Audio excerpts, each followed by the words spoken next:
Bueno, buenas tardes y tengan un nuevo y hermoso fin de sábado. Y esta tarde vamos a estudiar la lección 9 del amor de Dios y su justicia. El título es El conflicto cósmico.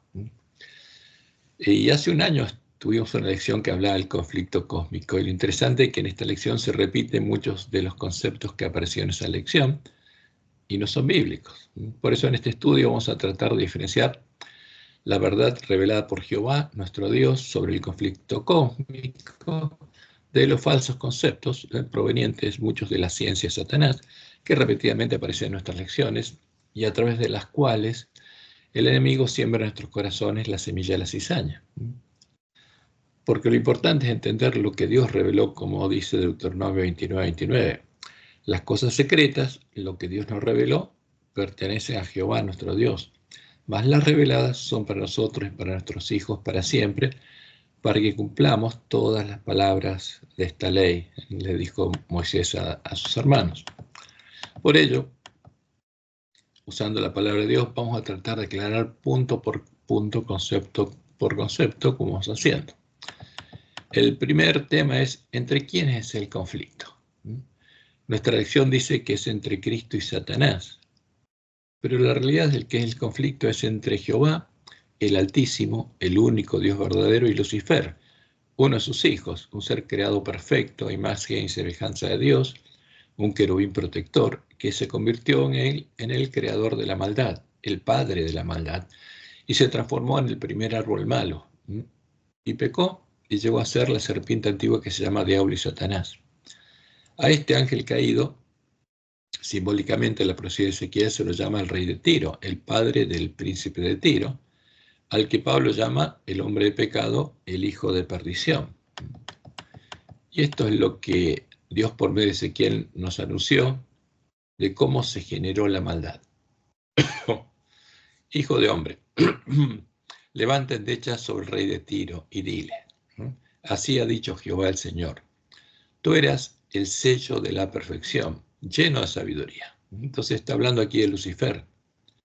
Era el sello de la perfección, física y mental. El tesoro de su corazón estaba lleno de sabiduría. No había nada malo en él. Y acabado de hermosura. En Edén, en el huerto de Dios estuviste. No se trata del Edén de la tierra, sino simbólicamente donde Dios tiene su trono, y se lo llama en la Biblia el paraíso. Ahí estaba Lucifer al lado del trono de Dios. De toda piedra preciosa era tu vestidura, de cornerina, topacio, jaspe, crisólito, berilo y ónice, de zafiro, carbúnculo, esmeralda y oro. Los primores de tus tamboriles y flautas estuvieron preparados para ti en el día de tu creación. Entonces Dios está hablando de un ser creado, un ángel. Tú, querubín grande, protector. Yo te puse en el monte de Dios, allí estuviste. En medio de las piedras de fuego te paseabas. Perfecto eras en todos tus caminos. O sea, ¿cómo era? Perfecto. ¿Cómo era el tesoro de su corazón? Perfecto. No había ninguna iniquidad ahí, como tampoco la hay en Jehová. Perfecto eras en todos tus caminos, desde el día en que fuiste creado, hasta que se halló en ti maldad. Y dejó de ser perfecto. Él la creó. A causa de la multitud de tus contrataciones, con tus pensamientos, fuiste lleno de iniquidad y pecaste. Primero creaste la maldad y después te llenaste de iniquidad o maldad y pecaste. Por lo que yo te eché del monte de Dios y te arrojé de entre las piedras de fuego, oh querubín protector. Pero lo interesante es esto, Dios nos dice que desde que se encontró la maldad hasta que él pecó pasó un tiempo. Y siguió siendo el querubín protector, siguió estando al lado de Dios. Y por supuesto Dios habrá hablado con él, pero él siguió su camino hasta que pecó. Y entonces Dios lo tuvo que sacar de ahí. Se enalteció tu corazón a causa de tu hermosura, corrompiste tu sabiduría, corrompió el tesoro de su corazón a causa de tu esplendor. Yo te arrojaré por tierra. Delante de los reyes, le dice, te pondré para que miren en ti. ¿Quiénes son los reyes? Los que se engrandecen sobre sus hermanos, como las cabezas de los cuernos del dragón. Pero no solamente los reyes políticos, también los reyes religiosos. Y Jehová le dice, te pondré para que miren en ti, porque todos los reyes siguen el camino de el príncipe de este mundo. Con la multitud de tus maldades y con la iniquidad de tus contrataciones, profanaste tu santuario. ¿Por qué le dice profanaste tu santuario?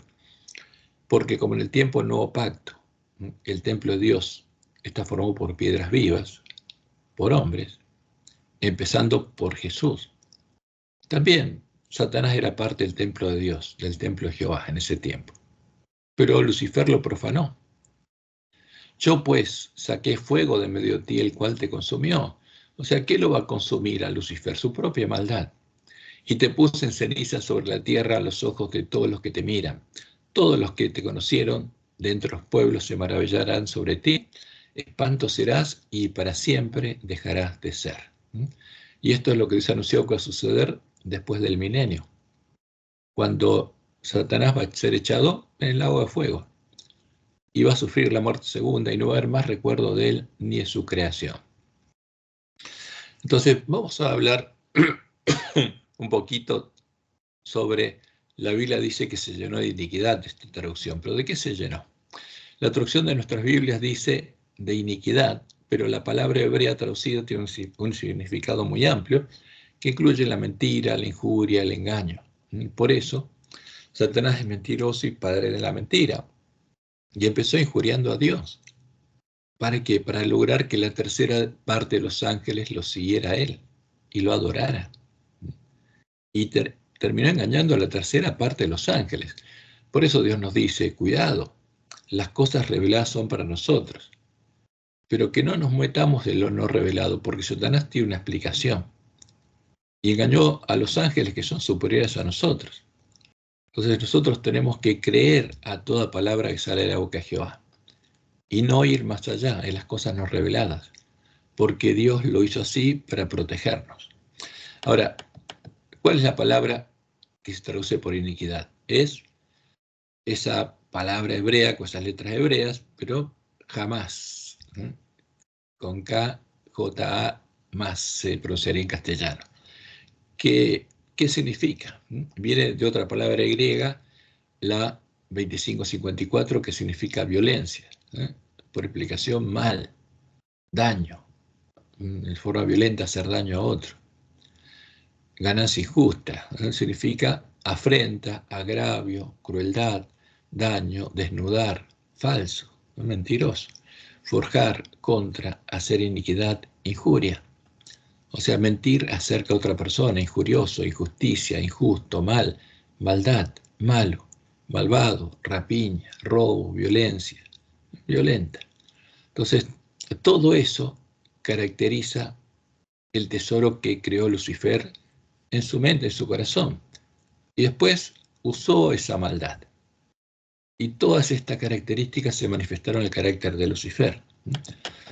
Ahora, la pregunta es, ¿usó su libre albedrío Lucifer para elegir entre el bien y el mal, como sugiere nuestra lección? Y la respuesta es clara, no, no lo usó. Esa es la ciencia de Satanás. El libre albedrío es libertad de elección y en ese entonces solo existía el bien. El mal, la maldad, no existía, la creó Lucifer. Ahora, por eso, él no eligió, como dice la lección, moralmente, entre una y otra cosa. No, él creó la maldad. Y solo a partir de ese momento los seres creados pudieron empezar a usar su libre albedrío para elegir entre el bien y el mal. Fíjense, esto es lo que dice la lección del próximo martes. ¿Cómo podría un ser perfecto caer a menos que su perfección incluyera la libertad moral? La libertad de elegir entre el bien y el mal, eso es libertad moral. O sea, ¿qué están diciendo? El mal existía y esa es la ciencia de Satanás. O libre albedrío. Entonces, pero todo esto se va sembrando en nuestras lecciones, en nuestras mentes. Pero Satanás no usó libre albedrío, ya lo estudiamos en la lección pasada. Esto es parte de su ciencia, la ciencia que él inspiró en Zoroastro. Ahora, ¿cuál fue el pecado de Lucifer? Dios lo reveló, fue el mismo pecado que el de su hijo, el príncipe de Tiro, el Papa. Quiso enaltecerse sobre sus hermanos y sentarse en el templo de Dios como Dios, haciéndose pasar por Dios, ocupando el lugar de Jehová, el Altísimo, buscando ser un Dios y que sus hermanos los ángeles lo adoren. Y así nació la Gran Babilonia, la religión que adora al dragón, porque ahí apareció el nuevo Dios, el dragón.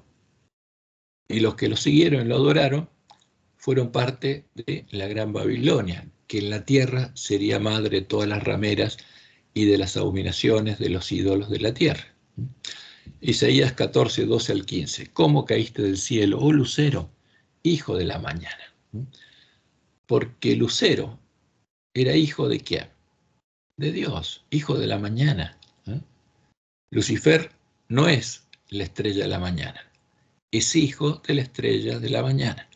Cortado fuiste por tierra, tú que debilitabas a las naciones, tú que decías en tu corazón, subiré al cielo, en lo alto, junto a las estrellas de Dios levantaré mi trono, y las estrellas son los ángeles.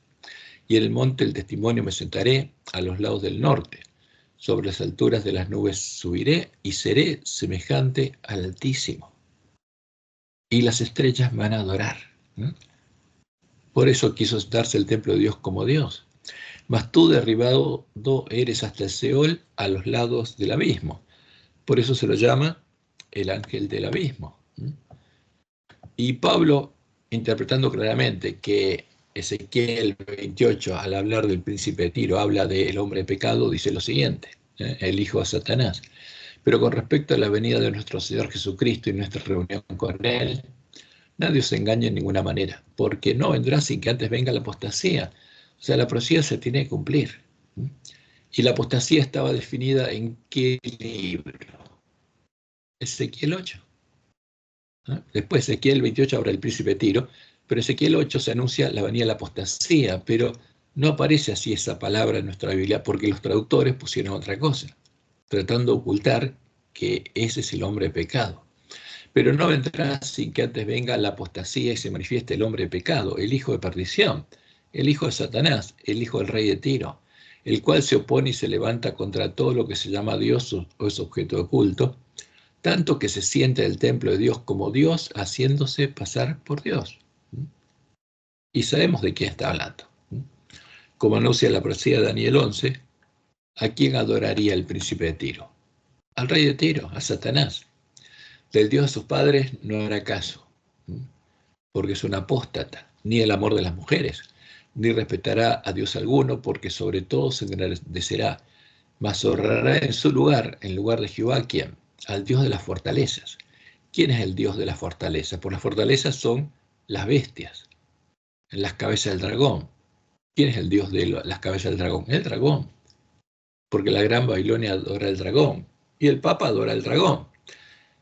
Honrará en lugar de Jehová al Dios de las fortalezas, el Dios de todas las bestias. Dios que sus padres no conocieron, porque es un apóstata. Lo honrará con oro y plata, con piedras preciosas y con cosas de gran precio. Y cuando uno va a una iglesia católica ve que está todo hecho de oro. Al sol lo hacen de oro, al Dios de las fortalezas, porque es el símbolo de Satanás. Con un Dios ajeno se hará de las fortalezas más inexpugnables y colmará de honores a los que lo reconozcan y por precio repartirá la tierra. Entonces, ¿qué pasaba en el tiempo de la caída de Lucifer? Jehová no tenía un hijo que fuera Dios, ni había engendrado al Mesías, el primogénito de la simiente de la mujer. El Dios fuerte, el Padre eterno, el único Dios verdadero, aún no se había hecho hombre para redimirnos. El conflicto no era entre Cristo y Satanás, porque Cristo, como se entiende esa palabra, es el ungido de Dios, el Mesías, no existía todavía. El único que existía era Jehová, como leemos en Deuteronomio 32, 3 al 6. Porque el nombre de Jehová proclamaré, engrandeced a nuestro Dios, Él, Jehová, una persona singular, es la roca. Cubre obras perfectas, porque todos sus caminos son rectitud. Dios de verdad y sin ninguna iniquidad en él, es justo y recto. La corrupción no es suya, de sus hijos es la mancha, generación torcida y perversa. Así pagáis a Jehová por lo loco e ignorante. ¿No es él tu Padre que te creó? Él te hizo y te estableció. Entonces, Lucifer quiso ser semejante a quién? A Jehová, al Altísimo, a nuestro Padre, a su Padre. Como leemos en Isaías 64, 8. Ahora pues, Jehová, tú, una persona singular, eres nuestro Padre. Nosotros barro y tú el que nos formaste, así que obra de tus manos somos todos nosotros. ¿Quién es nuestro Padre? Jehová, porque es nuestro Creador. Pero hay muchos adventistas que creen en la doctrina de Jezabel o en una parte de la doctrina de Jezabel y creen que Jesús es una persona que era Dios y había sido engendrado por Jehová antes de nuestra creación. Pero Jehová es claro, no existía tal Dios Hijo. Y Jehová no tenía un hijo que fuera nuestro creador, porque eso es lo que sugiere el arrianismo. Y leemos Isaías 44, 6 al 8. Así dice Jehová, Rey de Israel y su Redentor. ¿Quién es el Rey de Israel? Jehová. Y el Redentor de Israel, Jehová. Jehová de los ejércitos, dice yo, una persona singular, soy el primero y yo soy el postrero, y fuera de mí no hay Dios. ¿Hay otra persona aparte de Jehová que sea Dios? No. ¿Y quién proclamará lo venidero, lo declarará y lo pondrá en orden delante de mí como hago yo desde que establecí el pueblo antiguo? Anúnciales lo que viene y lo que está por venir. No temáis ni os amedrentéis. No te lo hice oír desde la antigüedad y te lo dije, luego vosotros sois mis testigos. No hay Dios sino yo, no hay fuerte, no conozco a ninguno. Entonces, ¿nuestro Padre conocía a otra persona fuera Dios? No. ¿Y que fuera nuestro Creador? No, tampoco, porque Él nos creó. En 6 días hizo Jehová los cielos y la tierra. El Dios Hijo, en el que creían nuestros pioneros, es un ídolo. Es el mismo ídolo que el de la Trinidad, porque simplemente eliminan a la tercera persona y se quedan con 2 ídolos, porque las 3 personas de la Trinidad son 3 ídolos. La imagen de Zeus, la imagen de Apolo y la imagen del dios mensajero o Hermes. Pero si sacamos a Hermes, deja la imagen de Zeus y la de Apolo. Son 2 ídolos.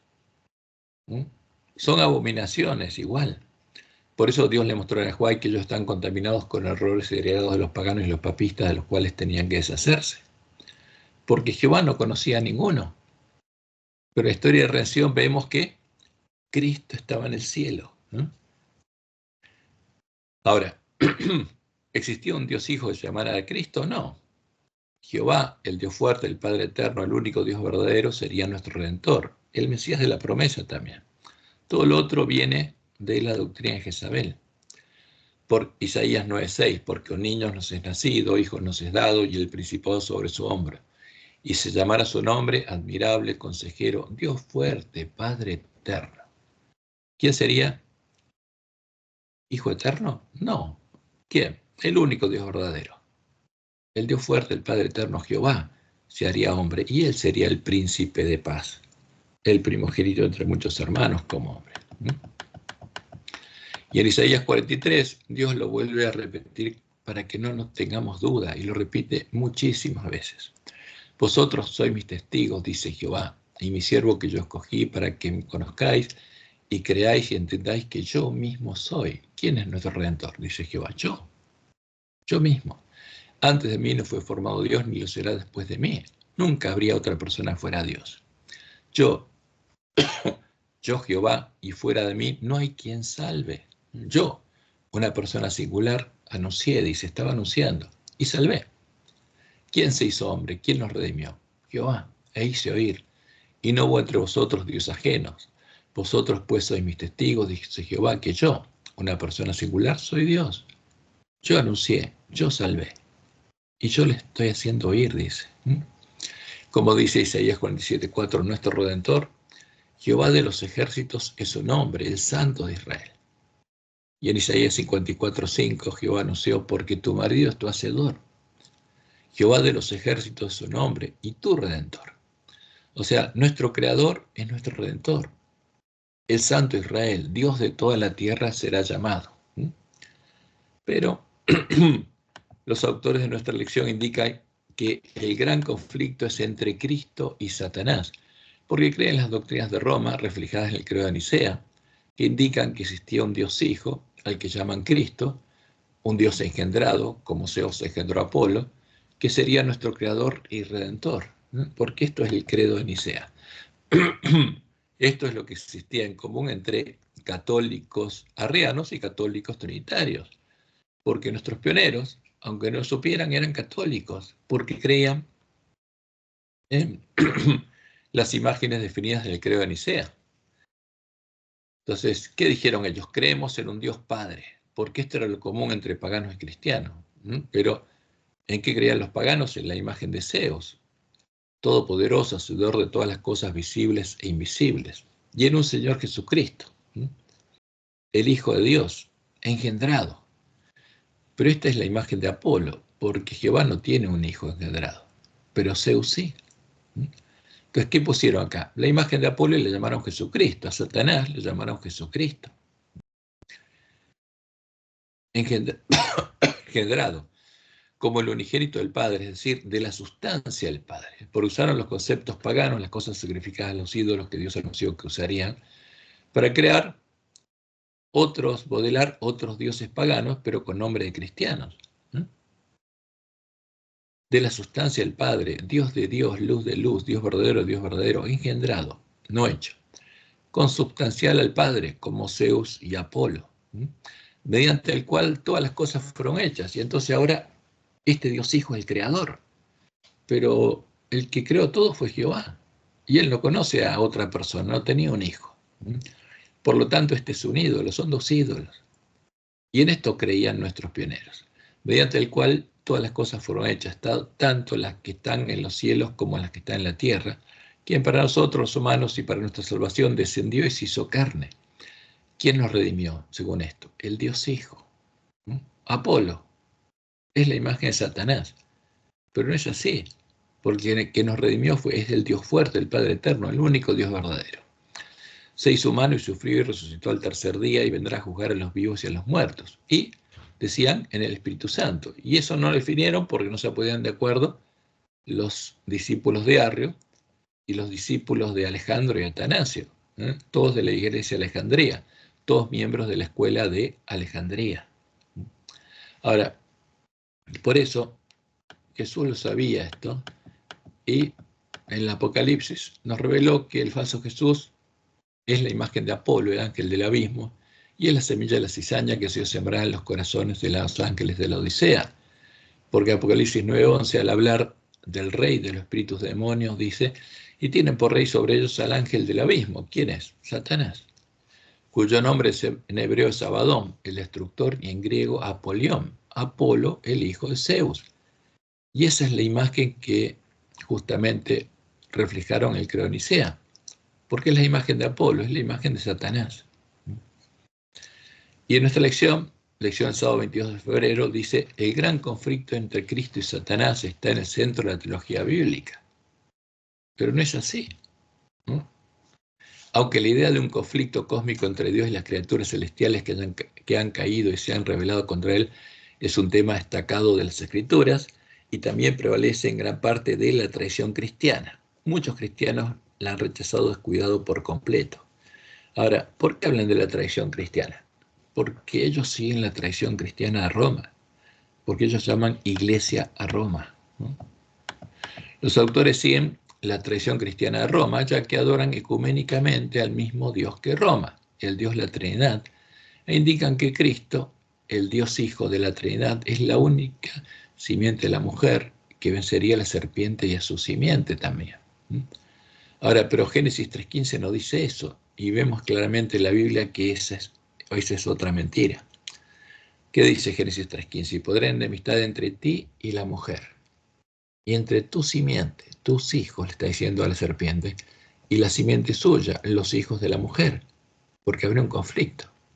Esta te herirá la cabeza y tú le herirás en el calcañar. Ahora, ¿qué dice nuestra lección siguiendo la tradición de Roma? Que la simiente de la mujer es una sola persona. Lee Génesis 3:15, lección del lunes 24. La declaración hecha por Dios al serpiente de que el descendiente de la mujer, uno solo. Mentira. Refiriéndose al Mesías, aplastaría la cabeza de la serpiente, identificada a menudo como el primer evangelio o protoevangelio de las Escrituras. ¿Cómo refuerza esto la realidad del conflicto y al mismo tiempo nos da esperanza en medio de él? Ahora, fíjense que lo que repite nuestra lección, como muchas veces lo hace, es el catecismo romano. Porque la profecía no habla del descendiente de la mujer, como si la mujer fuera a tener un solo hijo. Esta es la traición de los que echaron por tierra el lugar santuario de Dios, asesinando a todos los hijos de Dios, a la simiente de la mujer. El pueblo conocía a su Dios y echaron por tierra la verdad. La traición que busca ocultar de nuestros ojos cuál es el evangelio del reino de Dios, como podemos ver en el catecismo romano. Artículo 410, de la que es tomada nuestra lección, casi literalmente. Tras la caída, el hombre no fue abandonado por Dios, al contrario, Dios lo llama y le anuncia de modo misterioso la victoria sobre el mal y el levantamiento de su caída. Génesis 3:15. Este pasaje del Génesis ha sido llamado protoevangelio, como dice nuestra lección, por ser el primer anuncio del Mesías Redentor. Anuncio de un combate entre la serpiente y la mujer y de la victoria final de un descendiente de esta. Y es lo que dice nuestra lección, un descendiente. Pero eso no es lo que dice la Biblia. Habla del descendiente de la mujer, nuestra lección. O sea, prácticamente repite lo mismo que el catecismo. Y eso es mentira, no es verdad. Y el artículo 411 es cuando siguen definiendo al falso Jesús, al que no vino en nuestra carne, que tenía otra carne. Por eso crearon la doctrina del pecado original, para esconder y ocultar nuestra vista el verdadero evangelio. Dicen, la tradición cristiana ve en este pasaje un anuncio del nuevo Adán, hablando de Génesis 3:15, del protoevangelio, como lo llaman, que con su obediencia hasta la muerte en la cruz repara con sobreabundancia la sentencia de Adán. Por otra parte, numerosos padres y doctores de la Iglesia ven en la mujer anunciada en el protoevangelio la madre de Cristo, María, como nueva Eva. Y nada que ver. Eva no era la madre de Adán, era la esposa. ¿Y qué pasa aquí? La Biblia no habla de una nueva Eva. ¿Habla de quién? De la mujer vestida de sol que dio a luz a Jesús y después a sus hermanos. Está hablando de la verdadera iglesia. Ella ha sido la primera y de una manera única se benefició de la victoria sobre el pecado alcanzada por Cristo. Y dicen, fue preservada de toda mancha de pecado original, dogma católico. El pecado original es un dogma que es una mentira, porque Dios es claro en su palabra. Los hijos no heredan el pecado de los padres ni llevan el pecado de los padres.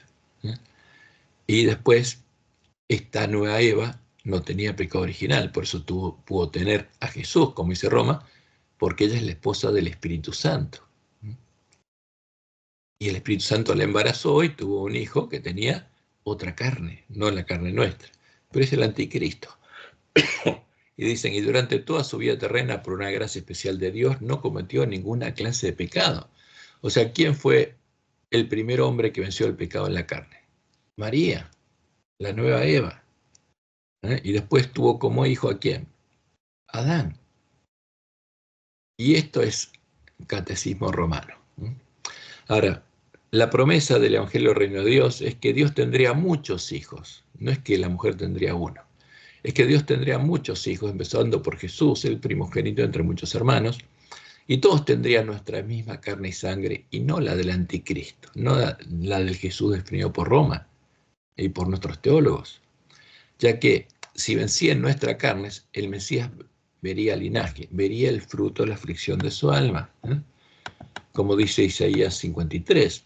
Todos nosotros nos descarriamos como ovejas, cada cual se apartó por su camino, mas Jehová cargó en él el pecado de todos nosotros. O sea, cuando venció el pecado a la carne y fue un cordero adulto y sin mancha, ahí fue el cordero de Dios que quita el pecado del mundo. Y Jehová, nuestro Dios y Padre, como nuestro sacerdote, confesó nuestros pecados en él. Y pero ¿qué dice la profecía? Cuando haya puesto su vida en expiación por el pecado, verá linaje. O sea, ¿qué vería? Vería a sus hermanos, a la simiente de la mujer. Vivirá por largos días y la voluntad de Jehová será en su mano prosperada. Verá el fruto de la aflicción de su alma y quedará satisfecho. Por su conocimiento justificará a mi siervo justo a muchos y llevará las iniquidades de ellos. Por tanto, yo le daré parte con los grandes y con los fuertes repartirá despojos. ¿Por cuánto? Derramó su vida hasta la muerte y fue contado con los pecadores. habiendo él llevado el pecado de muchos, llorado por los transgresores. Y como dice Juan 1, 10 al 13, en el mundo estaba, y el mundo por él fue hecho. ¿Por qué? Porque en 6 días hizo Jehová, el Dios fuerte, el Padre eterno, los cielos y la tierra. ¿Y quién es el verdadero Jesús?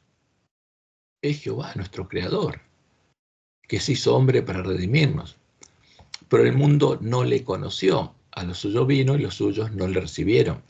Mas a todos los que le recibieron, a los que creen en su nombre, ¿no? Que Él es Jehová el Señor, que es Yahvé, les dio potestad de ser hechos hijos de Dios, los cuales no son engendrados de sangre, ni de voluntad de carne, ni de voluntad de varón, sino de Dios.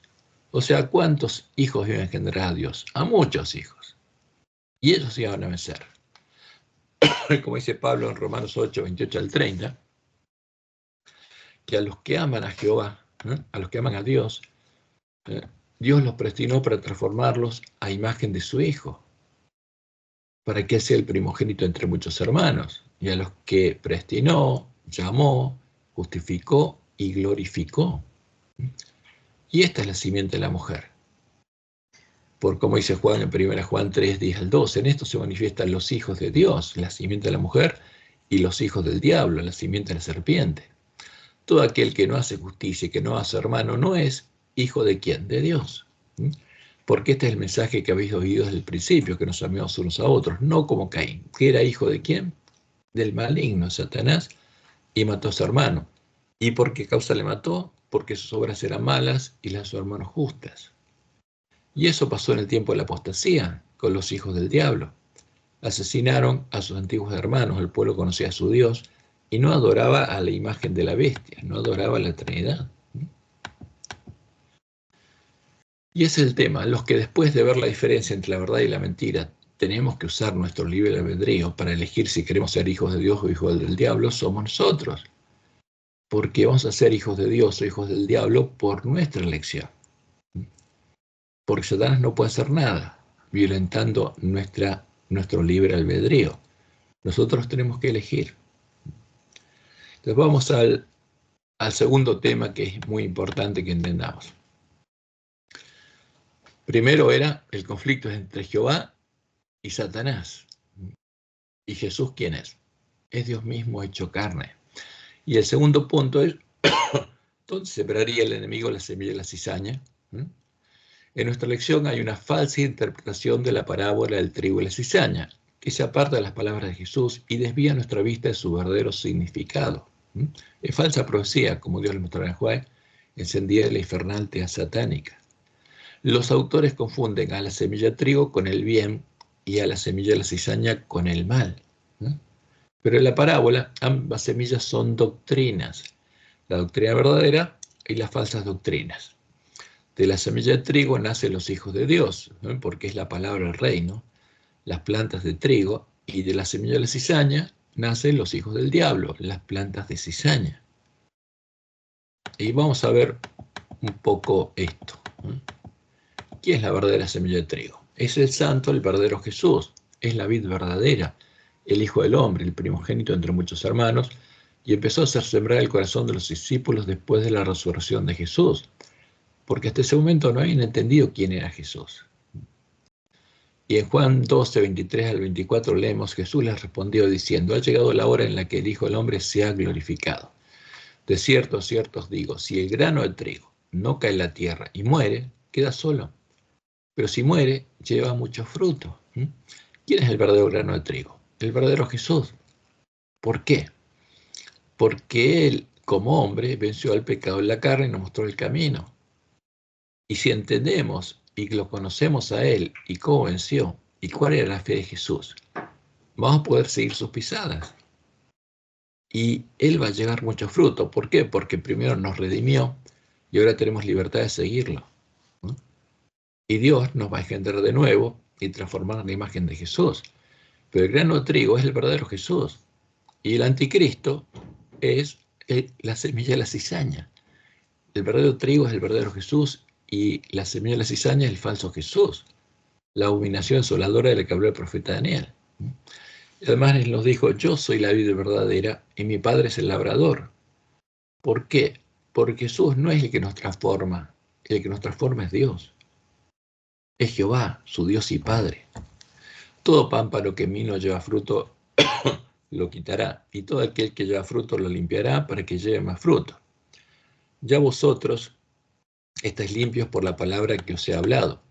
Permaneced en mí y yo en vosotros. Como el pámpano no puede llevar fruto por sí mismo si no permanece en la vid, así tampoco vosotros, si no permanecéis en mí. Yo soy la vid, vosotros los pámpanos. El que permanece en mí y yo en él, éste lleva mucho fruto, porque separados de mí nada podéis hacer. Yo soy la vid verdadera y mi Padre es el labrador. El que me ama, mi palabra guardará, y mi Padre le amará, y vendremos a él y haremos morada con él, dijo Juan 14. Por eso tenemos que entender bien estas palabras. Y en Hechos 1, 3 al 8, ahí vemos cuando Jesús sembró la semilla del reino en el corazón de sus discípulos, explicándoles quién era él y cuál era el evangelio del reino de Dios. A quienes también, después de haber padecido, se presentó vivo con muchas pruebas indubitables, apareciéndoseles durante 40 días y hablándoles acerca del reino de Dios. Y era la piedra del ángulo del templo de Jehová. Y Jehová moraba en él, porque como leyó en Isaías 61, el Espíritu de Jehová, el Señor está sobre mí porque me ungió Jehová, me ha enviado. Y del mismo modo envió a sus hermanos. Y estando juntos les mandó que no se fueran de Jerusalén, sino que esperasen la promesa del Padre, la cual les dijo: oísteis de mí. Porque Juan ciertamente bautizó con agua, mas vosotros seréis bautizados con el Espíritu Santo dentro de no muchos días. ¿Y qué va a pasar? Recibiréis poder cuando haya venido sobre vosotros el Espíritu Santo, el verdadero, y me seréis testigos en Jerusalén, en toda Judea, en Samaria, y hasta lo último de la tierra. Y la semilla cizaña es el falso Jesús, es la vid de Sodoma, como Dios lo llama, y es parte de la falsa rúa que son dioses, es la abominación asoladora de la que habló el profeta Daniel, es la imagen de la bestia, es el ídolo definido en la doctrina de Jezabel, es el disfraz cristiano de Satanás. Esa es la semilla de la cizaña, el falso Jesús, como Jesús mismo lo interpretó al interpretar Daniel 12, en su sermón profético de Mateo 24, 25, dice: y será predicado este evangelio del reino en todo el mundo. Y para predicarlo y preparar el camino a la venida de Jesús, nosotros tenemos que recuperar el conocimiento de la verdad echada por tierra, el evangelio del reino de Dios. Y tenemos que llegar a ser hijos de Dios y parte de la simiente de la mujer. Y será predicado este evangelio del reino en todo el mundo para testimonio a todas las naciones, y entonces vendrá el fin. ¿Y qué va a pasar cuando venga el fin? Dios le permitirá a Satanás que simule la segunda venida. Por tanto, dice, cuando veáis en el lugar santo la abominación desoladora de la que habló el profeta Daniel, el que lea a Daniel entienda, la abominación cuya defensa se generó al pueblo de Dios, al pueblo que conocía a su Dios. Y cuando vemos en la historia y leemos Daniel, nos damos cuenta que esa es la Trinidad. Y está hablando Jesús del Jesús de la Trinidad. Entonces los que estén en Judea, los judíos, los circuncidados del corazón, huyan a los montes. Entonces algunos dijeren: mirad, aquí está el Cristo, mirad, ya está, no lo creáis. Porque ¿cómo llamarían a la abominación asoladora? Cristo. Pero es Satanás, como Dios le mostró en Ajuay. Y ahí viene justamente la abominación asoladora, lo que Satanás le mostró a Constantino, que Roma llama a Cristo, y que nuestro folleto también aparece ahí, viniendo a la tierra, y todos juntos compusieron un himno que cantaba ahora en nuestro himnario, una canción de Steve Green, y todas las naciones unidas como hermanas, bienvenida daremos al Señor. Y ahí están, la bestia, el falso profeta, y los adventistas nominales van a estar ahí, tristemente. En esta época, dice Elena, aparecerá el anticristo, el Jesús al que adoran la bestia y el falso profeta, como si fuera el Cristo verdadero. Y entonces la ley de Dios será completamente invalidada en las naciones de nuestro mundo. La rebelión contra la santa ley de Dios habrá llegado a su completa maduración. Pero el verdadero director de toda esta rebelión es ¿quién? Satanás, vestido como un ángel de luz. Los hombres serán engañados y lo exaltarán en lugar de Dios y lo edificarán, pero la omnipotencia se interpondrá contra las iglesias apóstatas que se unan para exaltar a Satanás. Porque fíjese, ese es el objetivo verdadero del ecumenismo. Para que toda la tierra adore al dragón. Ese es el objetivo de la bestia y el falso profeta. y se pronunciará sentencia, por lo cual en un solo día vendrán sus plagas, muerte, llanto y hambre, y será quemada con fuego, porque poderoso es Dios el Señor que la juzga. Y va a pasar. La palabra profética más segura se va a cumplir. Pero Dios nos anuncia a todos desde el principio, antes que suceda, para que ninguno de nosotros sea engañado. Y en el cántico Moisés, anunciando justamente al falso Jesús, en Deuteronomio 32, 31 y 33, dice, porque la roca de ellos no es como nuestra roca, porque habrían puesto en lugar de Jehová a un ídolo que serían dioses, a la Trinidad. Y aún nuestros enemigos son de ellos jueces, porque de la vid de Sodoma es la vid de ellos, el falso Jesús. ¿Qué dijo Jesús? Yo soy la vid verdadera. Y la otra vid es la vid de Sodoma. Es el falso Jesús. Ese es el Jesús de la Trinidad y de los campos de Gomorra. Las uvas de ellos son uvas ponzoñosas, racimos muy amargos tienen. Veneno de serpiente es su vino. ¿Por qué? Pues son doctrinas de demonios. Y ponzoña cruel de áspides. Ahora, ¿dónde sembraría el enemigo la semilla de la cizaña? Porque Jesús está hablando del campo del Padre Familia. La sembraría en el reino de los cielos, en el campo del Padre Familia, que en este tiempo es semejante a las vírgenes que salieron a recibir al esposo. La sembraría en las mentes del pueblo adventista. Jesús está hablando de eso. Mateo 25, 1 al 5.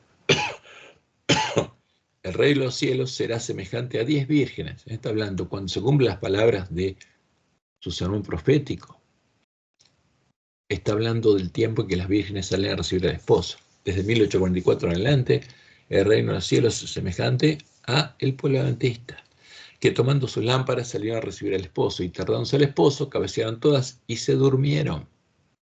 Entonces, ¿qué pasaría cuando las vírgenes se durmieran?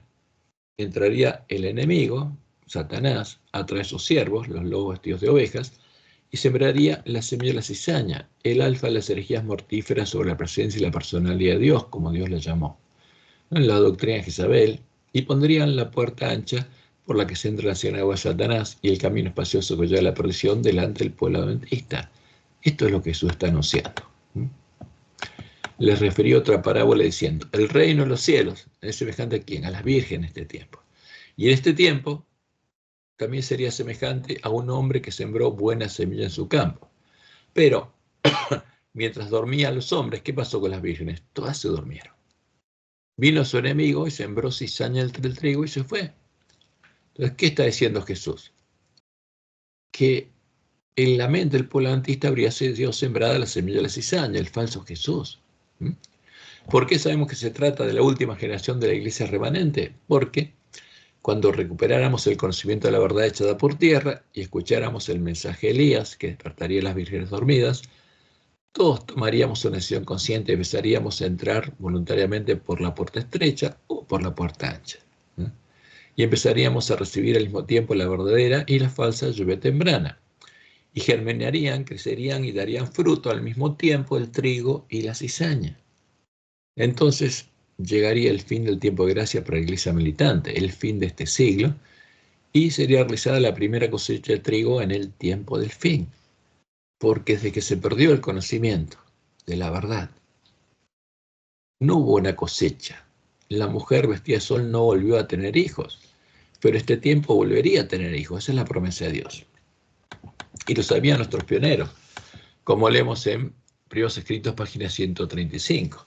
Deduzco pues que la predicación y la creencia en el evangelio primitivo, lo que predicaba Jesús, lo que predicaba la iglesia primitiva, eran siempre acompañadas de la misma ayuda espiritual. El mandato dado a los apóstoles pertenecía a la edad cristiana y abarcaba toda la extensión de ella. Por consiguiente, los dones se perdieron únicamente por causa de la apostasía y volverán a vivir, esa es la promesa, con el reavivamiento de la fe y prácticas primitivas. O sea, ¿qué pasaría? Volvería a derramarse la lluvia temprana cuando fuera sembrada la semilla de trigo. Y eso es lo que Satanás quiere impedir. Y como escribió Elena White, en primer tomo de Mensajes Selectos, 1858, un reavivamiento de la verdadera piedad entre nosotros es la mayor y más urgente de todas nuestras necesidades. El buscar esto debe ser nuestro primer trabajo. Eso es lo primero que tenemos que buscar. si queremos preparar el camino a la segunda venida de Jesús. Debe haber un esfuerzo ferviente para obtener la bendición del Señor, no porque Dios no esté dispuesto a otorgarnos su bendición, sino porque no estamos preparados para recibirla. ¿Cuándo quedaron preparados los discípulos para recibirla? Cuando se sembró en sus corazones la semilla del reino. Cuando Jesús les explicó quién era Él y cuál era el Evangelio del Reino de Dios. Y ese es el conocimiento que tendríamos que tener. Y dice Elena, nuestro Padre Celestial está más dispuesto a dar su Espíritu Santo a los que se lo piden que los padres terrenales a dar buenas dádivas a sus hijos. Pero, ¿qué tiene que haber? Tiene que ser sembrada la semilla del reino primero, para que Dios derrame la lluvia. Y en 1887, ella vuelve a declarar, cuando el camino esté preparado por el Espíritu de Dios, vendrá la bendición. Pero para que esté preparado, ¿qué hay que hacer? Recuperar el conocimiento de la verdad echada por tierra. ¿Cuándo quedaría preparado el camino para el Espíritu de Dios? Como Dios le mostró a Elena White en su primera visión, quedaría preparado cuando Dios le enviara al profeta Elías a su pueblo, cuando las vírgenes fueran despertadas de su sueño por el clamor de medianoche y vieran iluminado el camino a la ciudad de Dios. Y a la medianoche se oyó un clamor. ¿Qué había pasado antes que Dios despertara a su pueblo? El enemigo habría sembrado la semilla de la cizaña. ¿Dónde? En la mente de las vírgenes. Y a la medianoche se oyó un clamor. Aquí viene el esposo, salid a recibirle. ¿Por qué el clamor? Porque veríamos las señales de los tiempos que nos indicarían que esa es la última generación. Entonces, todas aquellas vírgenes se levantaron y arreglaron sus lámparas. ¿Y cuál es la lámpara? La Biblia. ¿Por qué tendremos que arreglarla? Porque lo que tendríamos en nuestras manos serían los cadáveres de los dos testigos. Eso lo vimos y lo vamos a volver a ver. ¿Y qué le mostró Dios a Elena White en su primera visión? Dios me ha mostrado el camino que el pueblo adventista ha de recorrer en viaje a la santa ciudad, porque tiene que entrar al reino de Dios, tiene que recorrer el camino angosto que lleva al cielo del monte Sión, donde está la ciudad de Dios, y tiene que llegar ahí. Alcé los ojos y vi un sendero recto y angosto trazado muy por encima del mundo. El pueblo adventista andaba por ese sendero en dirección a la ciudad que se veía en su último extremo. En el comienzo del sendero, detrás de los que ya andaban, había una brillante luz que, según me dijo un ángel, era el clamor de medianoche. ¿Qué pasaría? Las vírgenes se dormirían, el enemigo sembraría la cizaña, pero serían despertadas y comprenderían cuál es la verdad y verían iluminado el camino hacia Dios en el clamor de medianoche. Esta luz brillaba a todo lo largo del sendero y alumbraba los pies de los caminantes para que no tropezaran. ¿Y qué pasó? Finalmente, algunas llegaron al final del camino, las sensatas, y vino el esposo y las que estaban preparadas, porque habían llegado a la ciudad de Dios, entraron con él a las bodas y se cerró la puerta. Después vinieron también las otras vírgenes diciendo, Señor, Señor, ábrenos. Mas él respondiendo dijo, cierto os digo que no os conozco.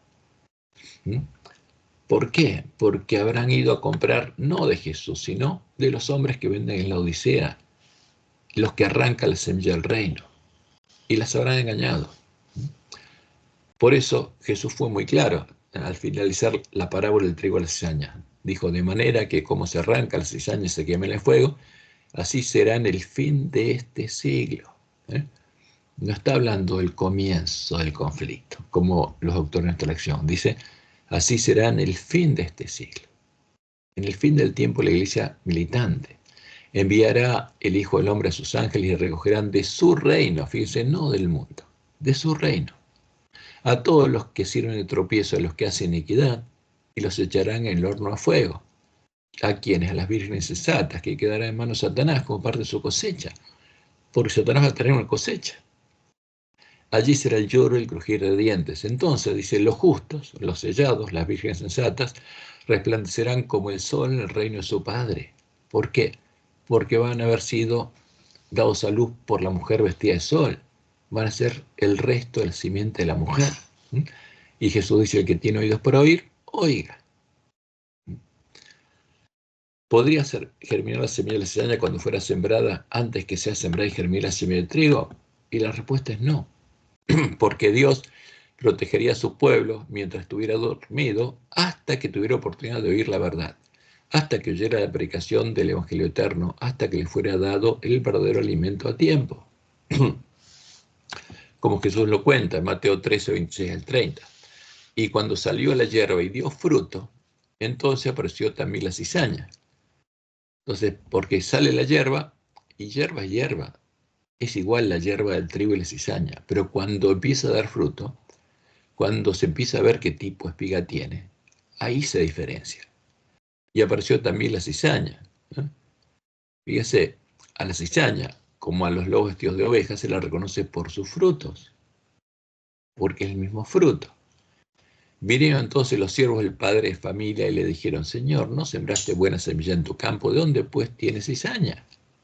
Porque la cizaña germina no con el verdadero Espíritu Santo, sino con el falso. No con la verdadera lluvia temprana, sino con la falsa, ¿no? ¿De dónde pues tiene cizaña? Y él les dijo: un enemigo ha hecho esto. Porque el enemigo entró en la iglesia remanente con los lobos y sembraron la cizaña. Y los siervos le dijeron: ¿quieren pues que vayamos y la arranquemos? Y él les dijo: no, no. Ningún hijo de Dios va a arrancar de la iglesia a su hermano. Dijo: no, no sea que al arrancar la cizaña arranquéis también con ella el trigo. Dejad crecer juntamente lo uno y lo otro hasta la siega. Ninguno de ustedes tiene que hacer nada. Que crezcan juntos. ¿Por qué? Porque cuando se empieza a dar cuenta que una planta es cizaña, ¿es por qué? Por la forma que tiene la espiga, aunque todavía no tenga grano. Pero ¿qué dice Dios? Déjenla crecer hasta la siega. Y al tiempo de la siega yo diré a los segadores: recoged primero la cizaña y atadla en manojos para quemarla, pero recoged el trigo en mi granero. Y los siervos de Dios que harían la voluntad de Dios y no buscarían arrancar a nadie de la iglesia. En cambio, los siervos malos buscarían arrancar a las plantas de trigo, a los siervos fieles y prudentes de la iglesia. Y es triste, pero es así.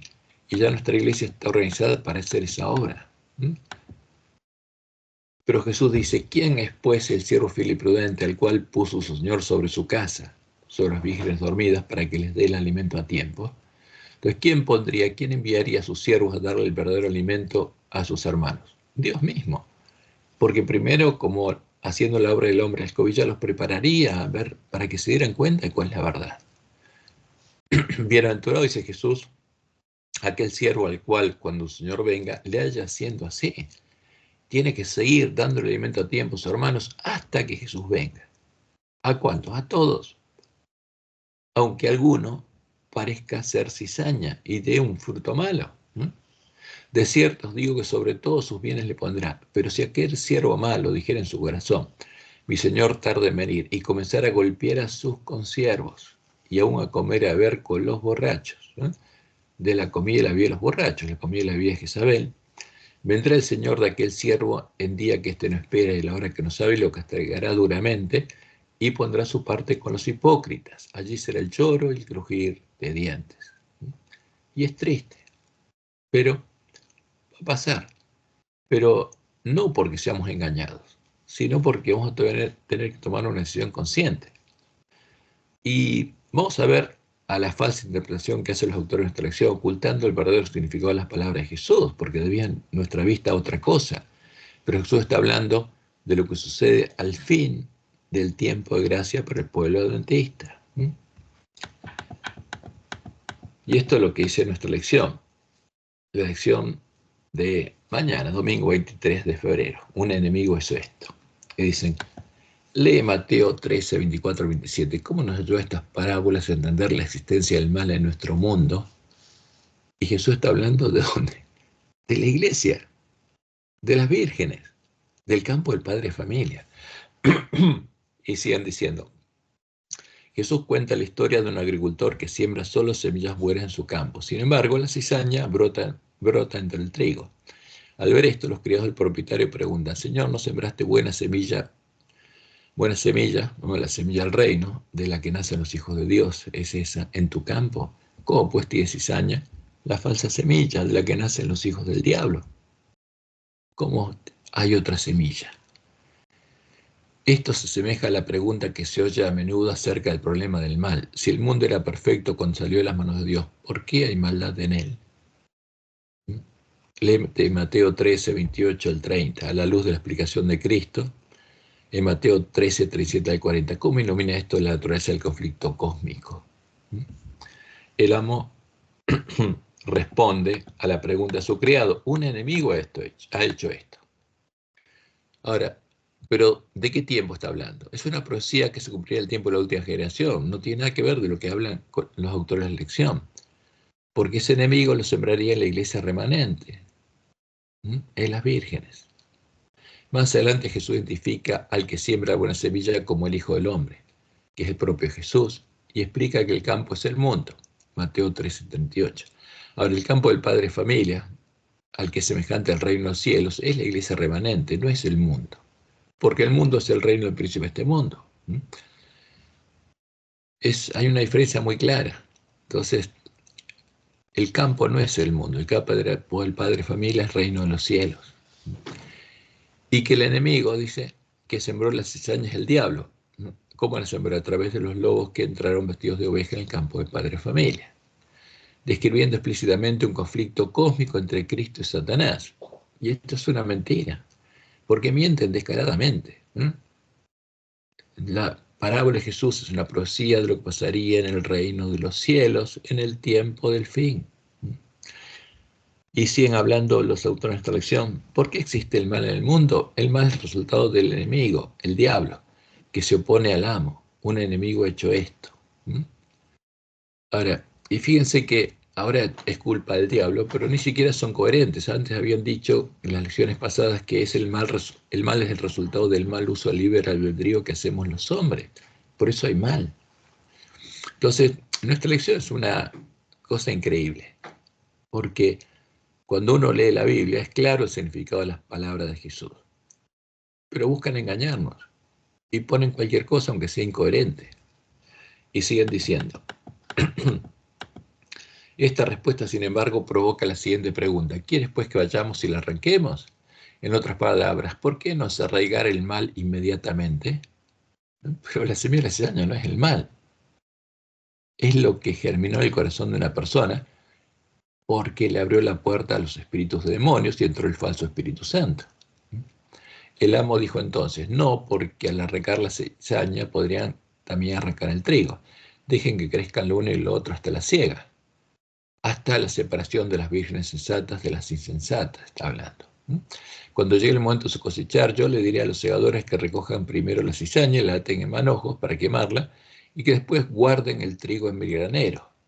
Según la parábola, dicen los autores de esta lección, Dios acabará finalmente con el mal. No, son personas. Las que fueron transformadas en trigo son las que son semejantes a Jesús, y las otras son las que tienen la marca de la bestia. Y claramente no se trata del mal. Dios dejará en manos de Satanás a las plantas cizaña con frutos, su cosecha, su simiente, a los hacedores de maldad, a los adventistas que tengan justamente el carácter de Satanás. Y siguen diciendo, pero es arraigarlo antes de tiempo provocaría daños colaterales irreversibles que perjudicarían al bien. No, nada que ver. Lo que Dios está diciendo es que se perderían personas a las que Él aún puede salvar. Por eso hay que darles el verdadero alimento a tiempo a nuestros hermanos hasta que veamos que se cerró la puerta. Porque como Jesús lo explicó, un padre tenía 2 hijos y un hijo dijo voy y no fue. Y el otro dijo no voy y finalmente fue. Y se pregunta el sector en nuestra lección, ¿cuáles son los riesgos de arrancar ahora la cizaña que está en medio del trigo? Y la orden de Dios es no hacerlo, porque el trigo y la cizaña son personas.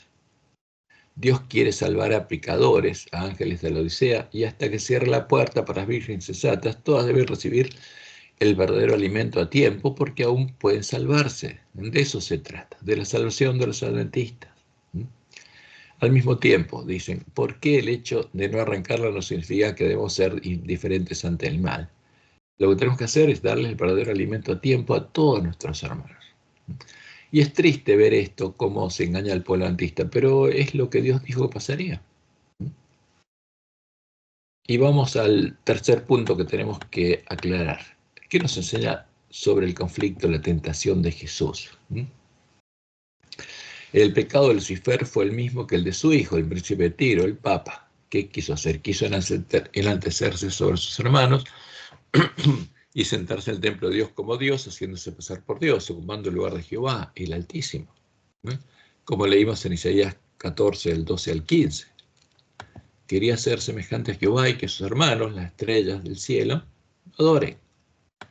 Buscaba enaltecerse sobre sus hermanos y que ellos lo adoren como adoraban a Dios, a Jehová, al Altísimo. Y es lo que sigue buscando en este tiempo Satanás, ahora bajo su disfraz cristiano, disfrazado por la veste religiosa de Dios y de Jesús. Y para no ser engañados de adorarlo, pensando que adoramos al santo, al verdadero Jesús, usando las escrituras, deberíamos descubrir al engañador bajo su disfraz, ¿no? Como dice Elena White, conflicto 683.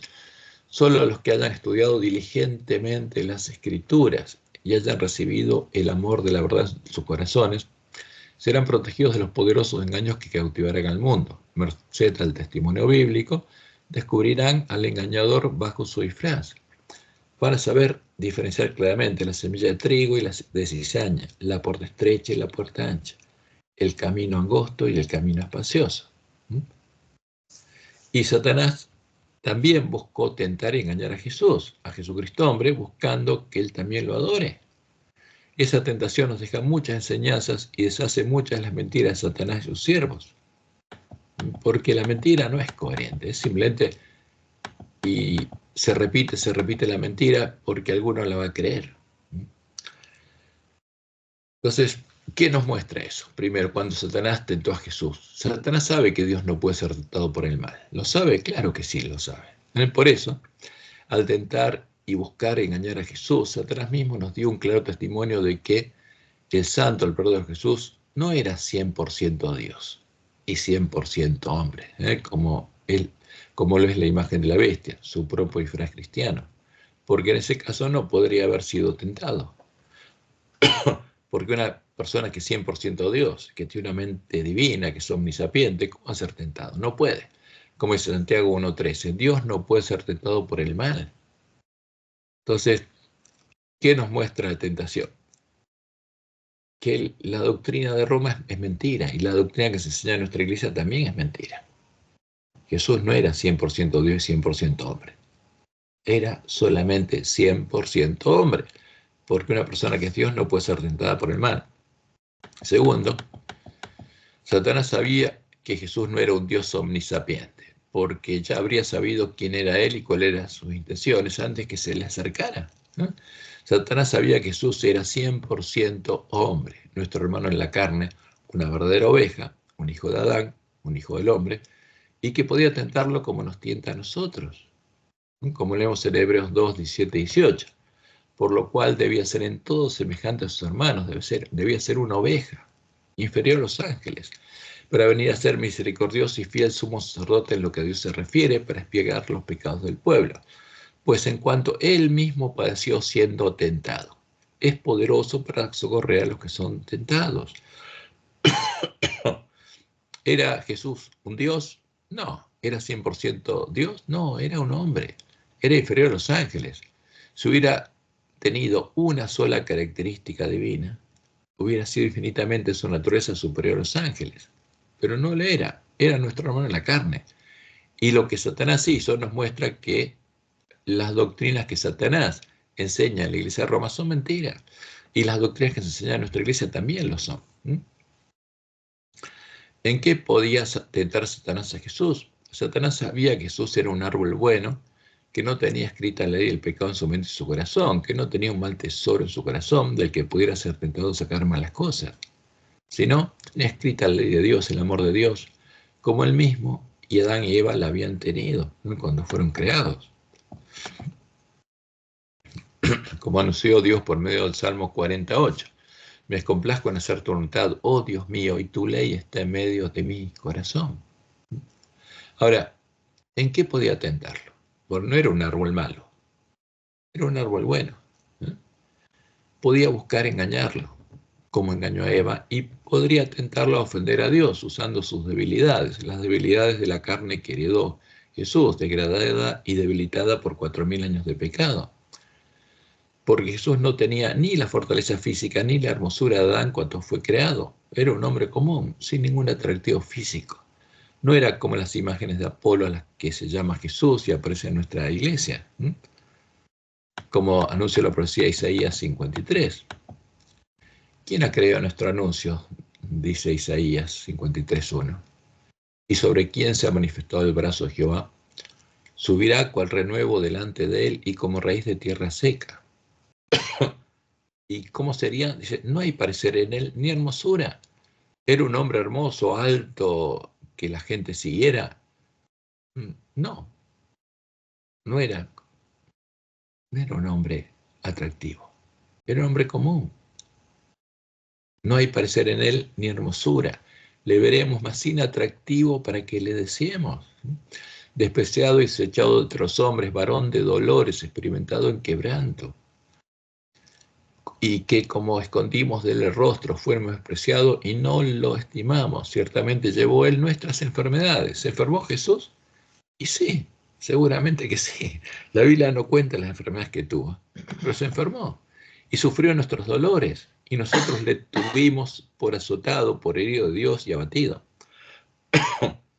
Ahora, ¿qué pasó cuando Jesús fue tentado y especialmente cuando tenía que enfrentar la muerte? Era hombre y enfrentar la muerte era muy fuerte, un tema muy fuerte para él. Por eso en Mateo 26:41, cuando invitó a sus discípulos a orar con él, ¿qué les dijo? Velad y orad para que no entréis en tentación. El espíritu a la verdad está dispuesto, pero la carne es débil. Su carne era débil. Entonces Satanás sabía cómo tentarlo, sí. No podía tentarlo como a los árboles malos, ¿no? Que tenemos una mente y un corazón de la que sacamos malas cosas, naturalmente, y solo damos frutos malos. Pero sí, podía tentar a Jesús y lo tentó porque era hombre. Y vamos a la primera tentación. Mateo 4:1-3. Entonces Jesús fue llevado por el Espíritu al desierto para ser tentado por el diablo. Y después de haber ayunado 40 días y 40 noches, tuvo hambre. Y vino a él el tentador y le dijo, si eres hijo de Dios, di que estas piedras se conviertan en pan. Entonces, ¿tenía hambre? Sí. ¿Y qué le dijo? Si eres hijo de Dios, di que estas piedras se conviertan en pan. ¿Por qué? Porque los dioses que tenían hijos que eran dioses. Es lo que después Satanás inspiró en el credo de Nicea. Pero esa era la imagen de Apolo. Entonces, si eres hijo de Dios, si eres un Dios, di que estas piedras se conviertan en pan. En esta primera tentación, Satanás usa las debilidades físicas de Jesús, el hambre que tenía para tentarlo a seguir sus pisadas, hacerse pasar por un Dios y pretender ser un hijo de Dios que es Dios y tiene poder para transformar las piedras en pan. Poder que Jesús no tenía, porque todos sus milagros los haría su Dios y Padre. Como le dijo a los discípulos, leemos en Juan 14, el 10-12, ¿no crees que yo soy el Padre y el Padre en mí? Las palabras que yo os hablo, no las hablo por mi propia cuenta, sino que el Padre que mora en mí, Él hace las obras. Porque Jesús era parte del templo de Jehová y su cuerpo era el templo de Dios, como lo sería el cuerpo de sus discípulos. Y el que hacía las obras era Jesús, no, porque era hombre, era 100% hombre. Dios las hacía, ¿no? Créanme que yo soy el Padre y el Padre en mí, de otra manera, créanme por las mismas obras. De cierto os digo, el que en mí cree las obras que yo hago, él las hará también. Y aún mayores hará, porque yo voy al Padre. Ahora, ¿qué le contestó Jesús a Satanás? Le contestó claramente, no soy un Dios, soy un hombre, le dijo. Como todos mis hermanos, y solo puedo vivir alimentándome de toda palabra que sale de la boca de Jehová. Como leemos en Mateo 4:4. Él le respondió y le dijo, escrito está, no solo el pan vivirá el hombre. ¿Qué le dijo a Satanás? Soy hombre, no soy un Dios, sino de toda palabra que sale de la boca de Dios. Y está citando Deuteronomio 8:2-3, que dice, no solo el pan vivirá el hombre, más de todo lo que sale de la boca de Jehová vivirá el hombre. Ahora, ¿de dónde venía la fe de Jesús? De haberse alimentado de todo lo que sale de la boca de Jehová. Porque él conocía perfectamente las Escrituras, como dice Elena, que tenemos que conocer nosotros y nuestros hijos para no ser engañados. Y tenemos que conocer toda palabra que sale de la boca de Jehová. Y no dejar de lado ninguna, así dice Jehová. porque si no, rechazamos alimentarnos de toda palabra que sale a la boca de Jehová. Y Satanás no puede decir nada, porque sabía que era un hombre, y Jesús le contestó bien. Y vamos a la segunda tentación. Asintiendo a las palabras de Jesús, reconociendo que Jesús era hijo de Dios y era un hombre, Satanás busca tentarlo de otro modo, usando las palabras escrituras, refiriéndose a las promesas de Dios en el Salmo 91 a sus hijos, las promesas que se cumplirán con los sellos del pueblo adventista en el tiempo del fuerte pregón del mensaje del tercer ángel. Pero son palabras de la Biblia, son palabras de Dios, y usa esas palabras para tentar a Jesús. ¿Y qué dice el Salmo 91? Del 9 al 16. Porque has puesto a Jehová, que es mi esperanza, al Altísimo por tu habitación. ¿Qué significa esto? Porque edificaste tu casa sobre Jehová, sobre la roca, y sos parte del templo de Dios, y morás al abrigo del Altísimo. No te sobrevendrá mal, ni plaga tocará tu morada, pues a sus ángeles mandará cerca de ti que te guarden todos tus caminos, y las manos te llevarán para que tu pie no tropiece en piedra. O que si estamos en peligro, no si nos tiramos desde un edificio, como lo tentó Satanás a Jesús. Sobre el león y el áspid pisarás, hollarás al cachorro del león y al dragón. Venceremos, te dice, al dragón, como los miembros de la iglesia primitiva, porque eres parte de la simiente de la mujer, esa es la promesa. Por cuanto en mí ha puesto su amor, dice Jehová, yo también lo libraré. Le pondré en alto, por cuanto ha conocido mi nombre. Lo tiene escrito en su frente. Me invocará y yo le responderé. Con él estaré yo en la angustia. Lo libraré y le glorificaré. Lo saciaré de larga vida y le mostraré mi salvación. Ahora esto es una promesa muy clara. ¿Para quiénes? Para los que prediquen fuerte pregón del mensaje del tercer ángel. ¿Y qué hizo Satanás? Tomó estas palabras y le dijo a Jesús que hiciera algo que él sabía que no tenía que hacer. Entonces el diablo le llevó a la santa ciudad y le puso sobre el pináculo del templo. Fíjense, pudo tomarnos sus brazos y lo pudo llevar. Dios lo permitió. Sí. Y lo llevó al templo. ¿Y sabía Jesús que era Satanás? No, no lo sabía. Y le dijo, si eres hijo de Dios, pero ahora no un Dios, sino como un hombre, que es hijo de Dios, échate abajo, porque escrito está, a sus ángeles mandará cerca a ti y en sus manos te sostendrán para que no tropieces con tu pie en piedra, citando el Salmo 91. ¿Y cómo le contestó Jesús? Porque él se había alimentado toda palabra de la boca de Jehová y conocía la historia del pueblo. Y le contestó con escrito está, indicándole que no hay que presumir ni tentar a Dios, no hay que ponerlo a prueba, como hizo el pueblo de Israel. Jesús le dijo, escrito está también, no tentarás al Señor tu Dios. Eso es lo que aparece en nuestra versión de la Biblia católica. Pero, ¿qué dice el Antiguo Testamento? Vamos a empezar con Éxodo 17, versículos 1 y 2 y el 7, donde habla de lo que pasó en ese tiempo. Toda la congregación de los hijos de Israel partió del desierto de Sin por sus jornadas conforme al mandamiento de Jehová y acamparon en Refidim. Y no había agua para que el pueblo bebiese. Y altercó el pueblo con Moisés y dijeron, danos agua para que bebamos. Y Moisés les dijo, ¿por qué altercáis conmigo? ¿Por qué tentáis a Jehová? Y llamó el nombre a aquel lugar Masá y Meriba, por la rencilla de los hijos de Israel, porque tentaron a Jehová diciendo, ¿está pues Jehová entre nosotros o no? No hay agua. ¿Y Jehová dónde está? Tentaron a Jehová. Y en Deuteronomio 6:16 justamente están las palabras de Moisés, que dice, no tentaréis a Jehová vuestro Dios, como lo tentasteis en Masá. Y poner a prueba a Dios es tentarlo, y no hay que hacerlo. ¿Por qué? Porque a los que Dios aman, todas las cosas le ayudan bien, y lo que tenemos que hacer es buscar la voluntad de Jehová, no nuestra voluntad. Y vamos a la tercera tentación. Y esto es interesante porque no solo Satanás pudo tomar a Jesús en sus manos y llevarlo al pináculo del templo, sin que Jesús supiese que él era Satanás. También lo llevó a un monte alto y le dio una visión de todos los reinos del mundo. Y le dijo que eran de él. e hizo lo que hace con todos los reyes de la tierra. Prometió dárselos a Jesús si Jesús se postraba ante él y lo adoraba. Y recién entonces Jesús se dio cuenta que él era Satanás, el príncipe de este mundo, porque él creía que era otro ángel, un ángel de Dios.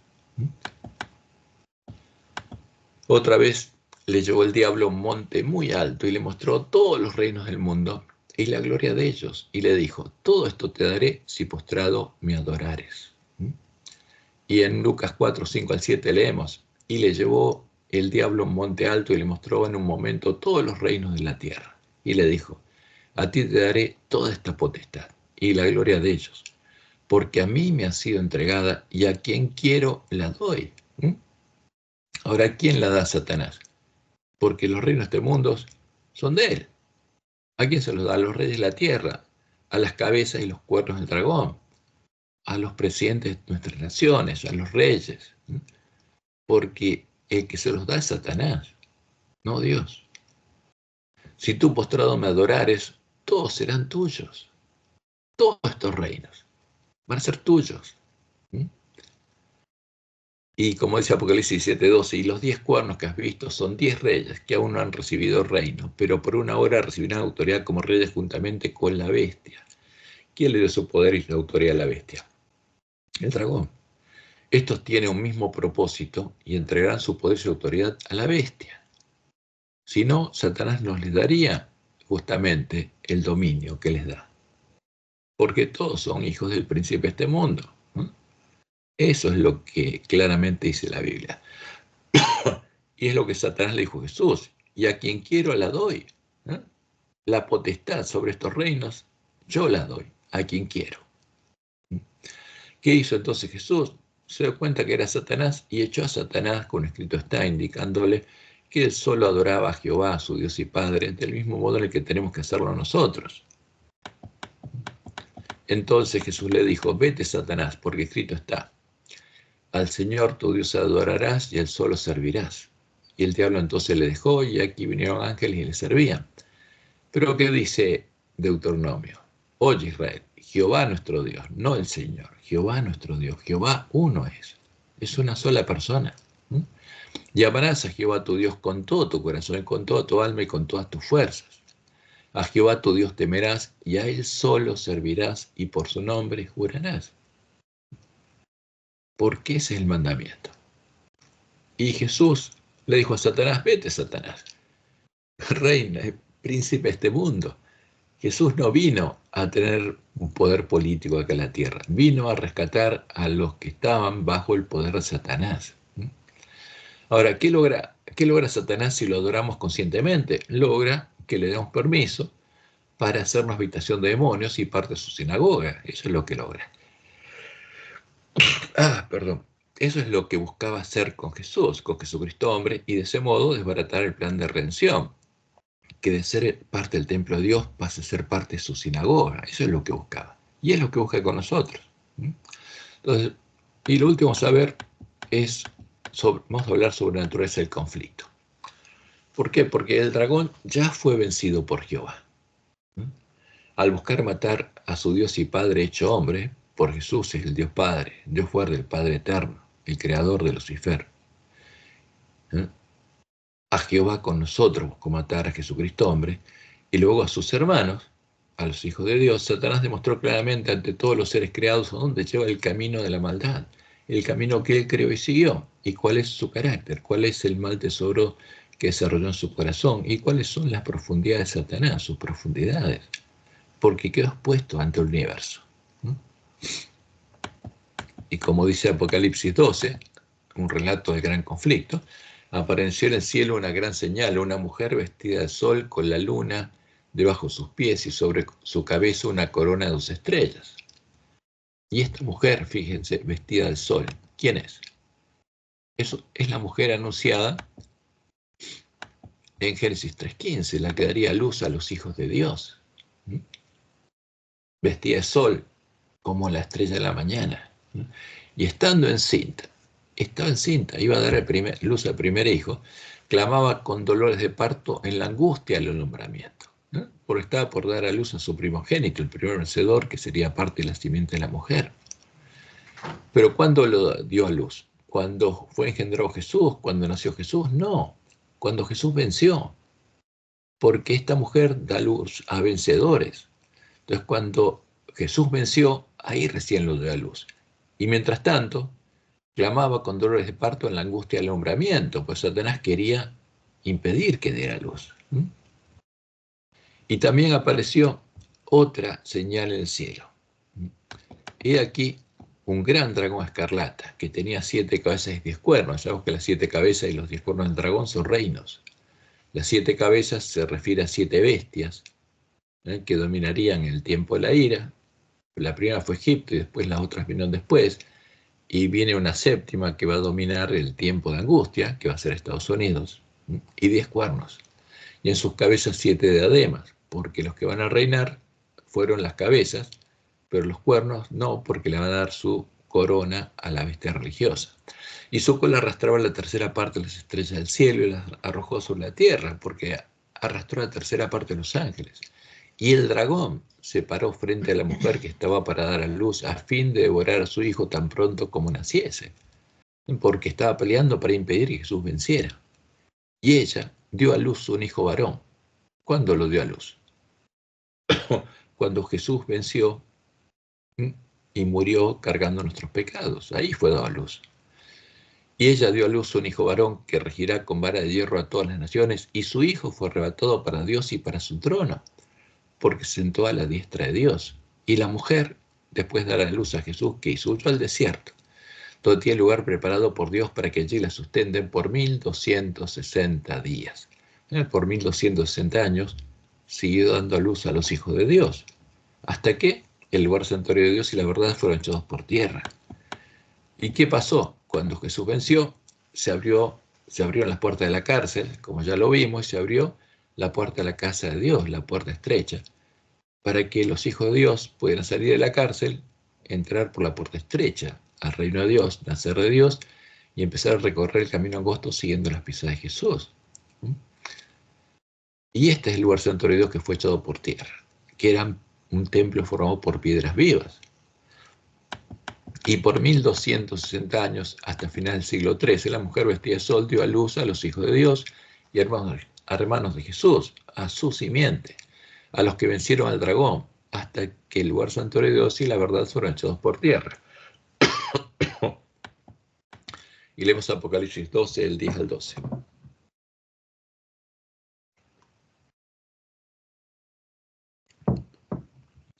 Entonces oí una gran voz en el cielo que decía, ahora, y eso fue cuando Jesús venció, ha venido la salvación, el poder y el reino de nuestro Dios y la autoridad de su Cristo. ¿Cuándo vino el reino de Dios a los hombres? Ahí, en Pentecostés del año 31. Porque ha sido lanzado fuera el acusador de nuestros hermanos, el que los acusaba delante de nuestro Dios día y noche. Ya no puede entrar más a acusarnos. Y ellos, y está hablando de nuestros hermanos, ellos le han vencido, porque son parte de la simiente de la mujer. No solamente Jesús venció, sino los otros hijos de la mujer vestida en sol vencieron, porque es el simiente de la mujer. Y eso es lo que quiere ocultar Satanás, y ocultan nuestros teólogos. Y ellos le han vencido por medio de la sangre del Cordero y de la palabra del testimonio de ellos, y menospreciaron sus vidas hasta la muerte. Por lo cual, alegraos cielos y los que moráis en ellos, porque Satanás fue echado del cielo, ya no puede tentar más a los seres no caídos. Pero ay de los moradores de la tierra y del mar, porque el diablo ascendió a vosotros con gran ira, sabiendo que tiene poco tiempo. Fue vencido. ¿Y qué puede lograr el conflicto? Arrastrar a otras personas con él. Eso es lo único que puede lograr. Porque hasta que Jesús venció, él pensaba poder vencer a Jesús e invalidar el plan de Dios. La promesa de Dios para el pueblo antista es que los vencedores, porque esa es la esperanza para nosotros, los 144.000 sellados llegarán a ser el remanente del pueblo que conoce a su Dios. Porque habrá nuevamente un pueblo que conoce a su Dios, el pueblo que conoce a Jehová, al que Dios le identifica la profecía como el resto de la simiente de la mujer, porque va a tener nuevamente hijos. Y eso va a ocurrir antes de ir con Jesús a predicar el fuerte pregón del mensaje del tercer ángel. Y para que esto sea posible, nuestro primer trabajo era y sigue siendo recuperar el conocimiento de la verdad echada por tierra para llegar a tener la fe que tenía Jesús, la fe de la iglesia primitiva. Tenemos que tener la fe de Jesús en su Dios y Padre. Y Jesús nos anunció en Apocalipsis 3:12, al que venciere, yo le haré, ¿qué cosa? Columna del templo de mi Dios. Y nunca más saldrá allí. O sea, una persona que es vencedor y está sellado, como Jesús, va a vencer. Satanás no va a poder hacerlo caer, nunca va a dejar de ser parte del templo de Dios. Y escribiré sobre él el nombre de mi Dios, dice Jesús. Pues está hablando Jesucristo hombre. El templo de mi Dios, del cual Jesús es la piedra del ángulo, y escribiré sobre él el nombre de mi Dios y el nombre de la ciudad de mi Dios, la nueva Jerusalén, la iglesia triunfante, la cual desciende del cielo de mi Dios y mi nombre es nuevo. Esa es la promesa. Y como dice Apocalipsis 14:1, después miré, y aquí el Cordero está en pie sobre el monte de Sión, y con él 144.000 que tenían el nombre de él y el su Padre escrito en la frente. ¿Cuánto?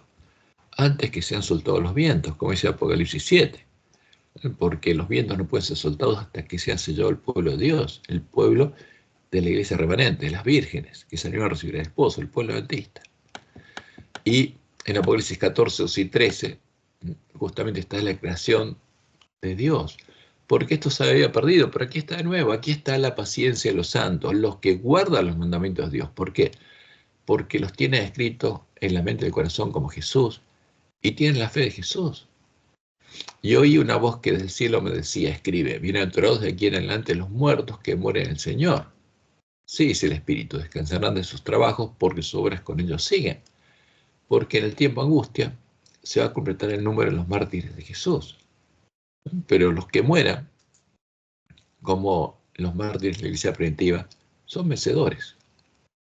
Y en Apocalipsis 12:17 se habla de la última batalla. Entonces el dragón se llenó de ira contra la mujer. ¿Por qué? Porque no pudo impedir que dé a luz.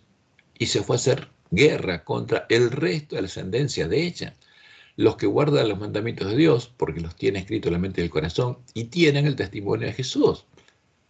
Porque tienen la fe de Jesús, y en ellos se ve lo mismo que se veía en Jesús. Son la sal de la tierra y la luz del mundo. ¿Y qué va a pasar? Apocalipsis 7:14. La bestia religiosa y los reyes de la tierra pelearán contra el Cordero, y el Cordero los vencerá. Porque él es Señor, señores, Señor de reyes, Señor, señores y Rey de reyes, y los que están con él, los que van con él a la batalla, son llamados y elegidos y fieles. Son las vírgenes sensatas, son las primicias de la esposa del Cordero. Por eso va a haber una esposa. Y el espíritu y la esposa dicen, ven. ¿A quién? Al pueblo que está en Babilonia. Y el que oye, diga, ven. Únase al espíritu de la esposa como obrero de la hora 11. Y el que tiene sed, venga. Y el que quiera, tome del agua de la vida gratuitamente. Y la primera cosa que deberíamos hacer para llegar a tener oídos para oír las palabras de la profecía sería llegar a ver en la historia el cumplimiento de la profecía de las 7 iglesias. Porque si estamos al final, ya se cumplió la profecía de las 7 iglesias. Porque las vírgenes serían despertadas, estarían en la condición de la Odisea. Y tendremos que ver en la historia el cumplimiento de la profecía de las 7 iglesias para comprender cómo se cumplieron cada una de sus profecías y comprender quién es, por ejemplo, la mujer Jezabel y cuál es su doctrina. La doctrina que lleva a adorar a Satanás y a los demonios bajo su disfraz cristiano, a ser parte del siervo de Satanás y a conocer las profundidades de Satanás. Porque esa es la semilla que se habría sembrado en nuestra iglesia. Y como leemos en cada iglesia, Jesús dice, el que tiene oído, oiga lo que el Espíritu dice en las iglesias. 7 veces lo dice. ¿Para qué? Para que entendamos que para comprender, tener oídos para oír el resto de las palabras de profecía, tenemos que comprender qué pasó en la historia con las 7 iglesias. Y eso lo comprenderíamos en el tiempo del fin. Como dice Elena, debemos ver en la historia el cumplimiento de la profecía. ¿Para qué? Para comprender el progreso de los eventos en el ordenamiento de las naciones para el conflicto final de la gran controversia, porque nos acercamos al conflicto final y ahí nosotros somos protagonistas. Ahora, ¿qué haría Satanás para impedirlo? Engañarnos y hacernos adorar a la imagen de la bestia, al dios de Jezabel. Enviaría a nosotros los vestidos de ovejas, siervos de la mujer Jezabel, que harían guerra al estudio de la profecía. Pondrían delante nuestro la falsa profecía encendida en la infernal tea satánica, para desviarnos de nuestro camino y buscarían que el pueblo antista se uniera ecuménicamente a las iglesias caídas en la adoración del dragón y los demonios.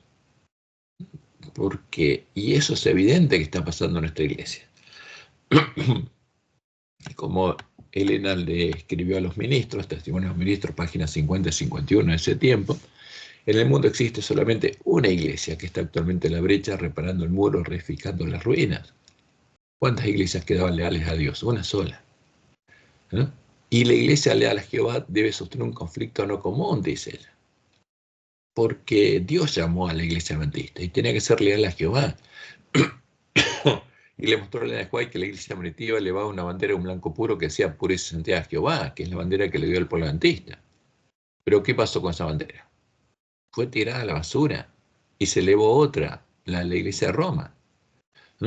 Por eso ella cita las palabras de Pablo, porque no tenemos lucha contra carne y sangre, sino contra principados, contra potestades, contra los gobernadores de las tinieblas de este siglo, contra huestes espirituales de maldad en las regiones celestes. Y hablando de la profecía, ella dice, a San Juan le fueron revelados cuadros de la experiencia de la iglesia que resultan de interés profundo y conmovedor. Vio las circunstancias, los peligros, las luchas y la liberación final del pueblo de Dios. Consigna los mensajes finales que han de hacer madurar las mies de la tierra. O sea, el mensaje final que tenemos que predicar está en el Apocalipsis. Y para entender cuál es el mensaje, tendríamos que ver en la historia qué pasó con las 7 iglesias. Ya sea en gavillas para el grano celestial o en manojos para los fuegos de la destrucción. Fueronle revelados asuntos de suma importancia, especialmente ¿para quién? Para la última iglesia. Y especialmente para la última generación de la última iglesia, con el objeto de que los que se volviesen del error a la verdad, ¿cómo estaríamos? En el error. Hasta el tiempo de la última generación, sí. Las vírgenes dormidas, en las que el enemigo sembró cizaña, ¿conocerían la verdad? No, aunque se creyeran ricas.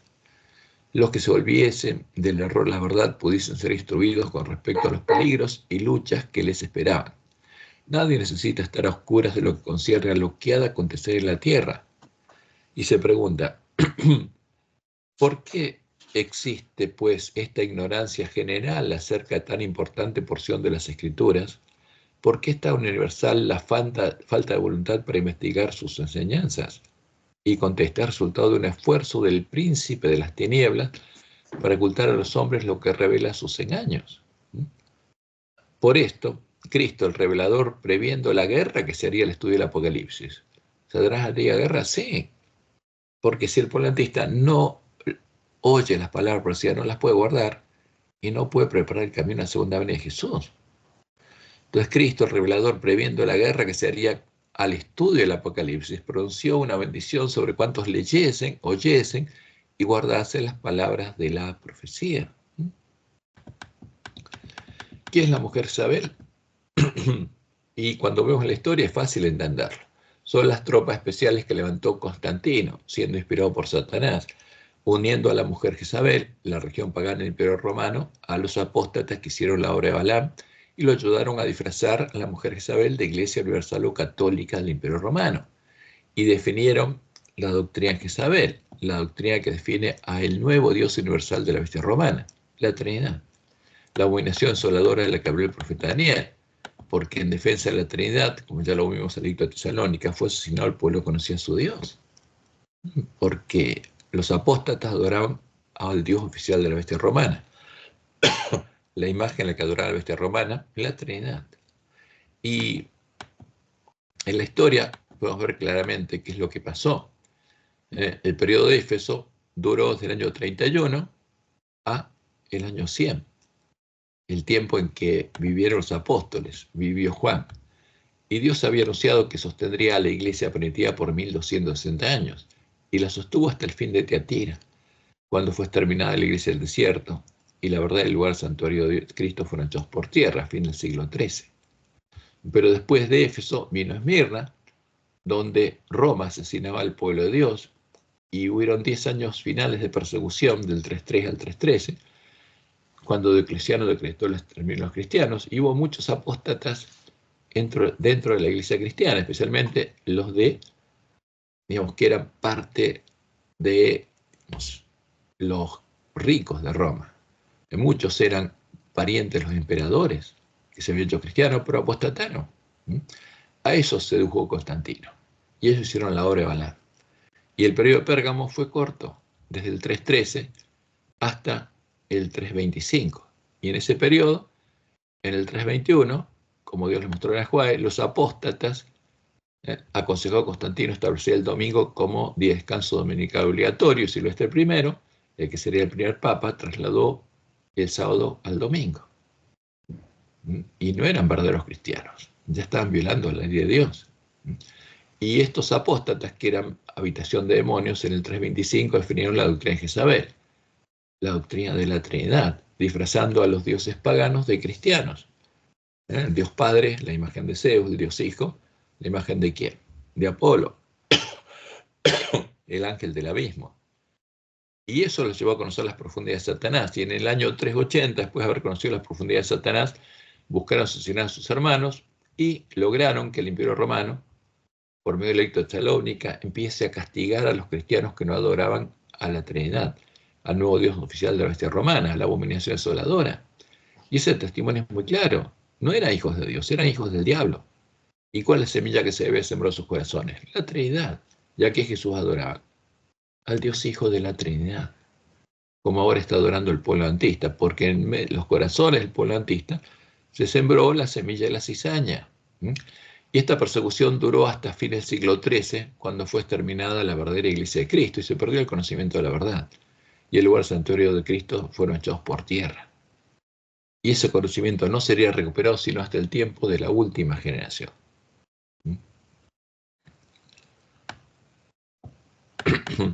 Cuando llegara el tiempo de la última generación, Satanás y sus siervos habrían logrado unir al pueblo antista, a las vírgenes dormidas, en la adoración ecuménica del dragón, la adoración de la imagen de la bestia. Eso es lo que estaría pasando al pueblo antista. Como Dios le mostró en Ajuae, y usan Ajuae para hacer doctrina, pero ocultan la profecía. Y ella fue clara: habrá uno entre nosotros mercenarios, que son mercenarios ministros, que actuarían así para poder comer de la mesa de Acabe y Jezabel, para poder cobrar un sueldo, aunque saben que es mentira lo que predican.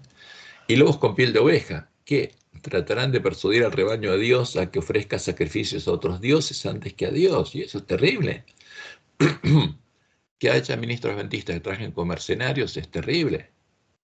Porque a ellos Jesús le dijo que sería mejor que se ate una piedra de molino en el cuello y se tiren al fondo del mar. Y después ya dice: habrá espíritus seductores y doctrinas de demonios en medio de la iglesia.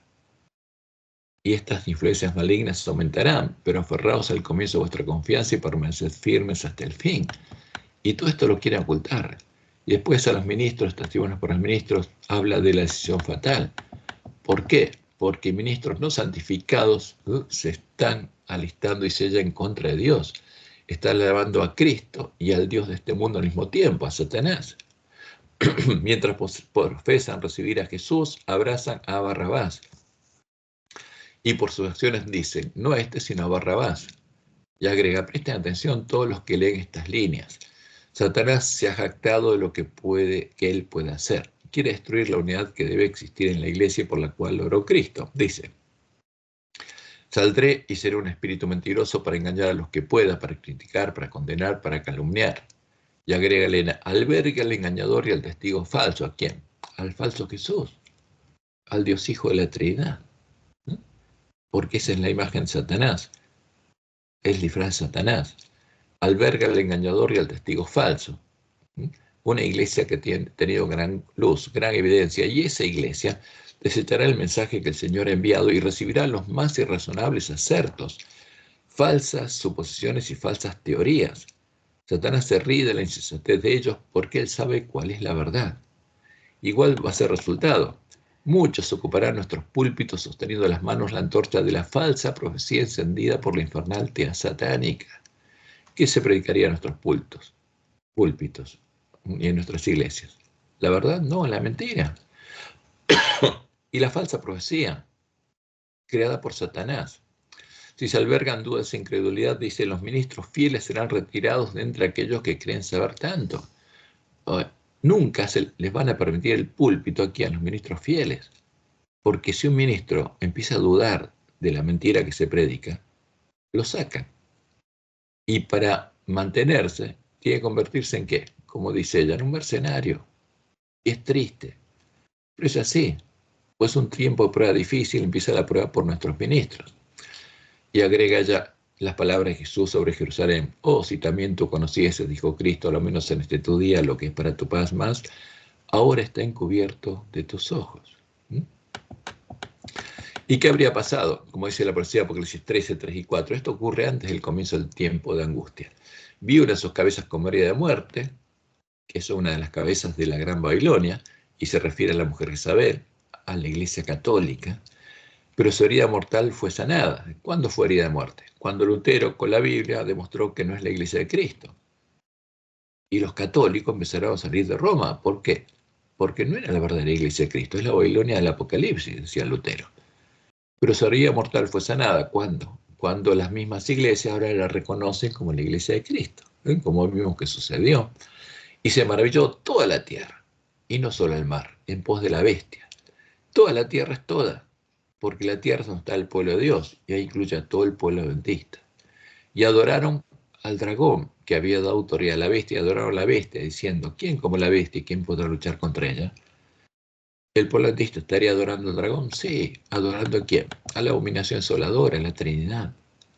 Y como dice la profecía de Ezequiel, este es el cuarto paso de la apostasía, y me llevó al atrio de adentro de la casa de Jehová, y aquí junto a la entrada del templo de Jehová, entre la entrada del altar, con 25 varones, sus espaldas vueltas al templo de Jehová, la espalda a Dios, y sus rostros hacia el oriente, y adoraban al sol, al Dios de la Gran Babilonia, postrándose hacia el oriente, y eso tenía que pasar.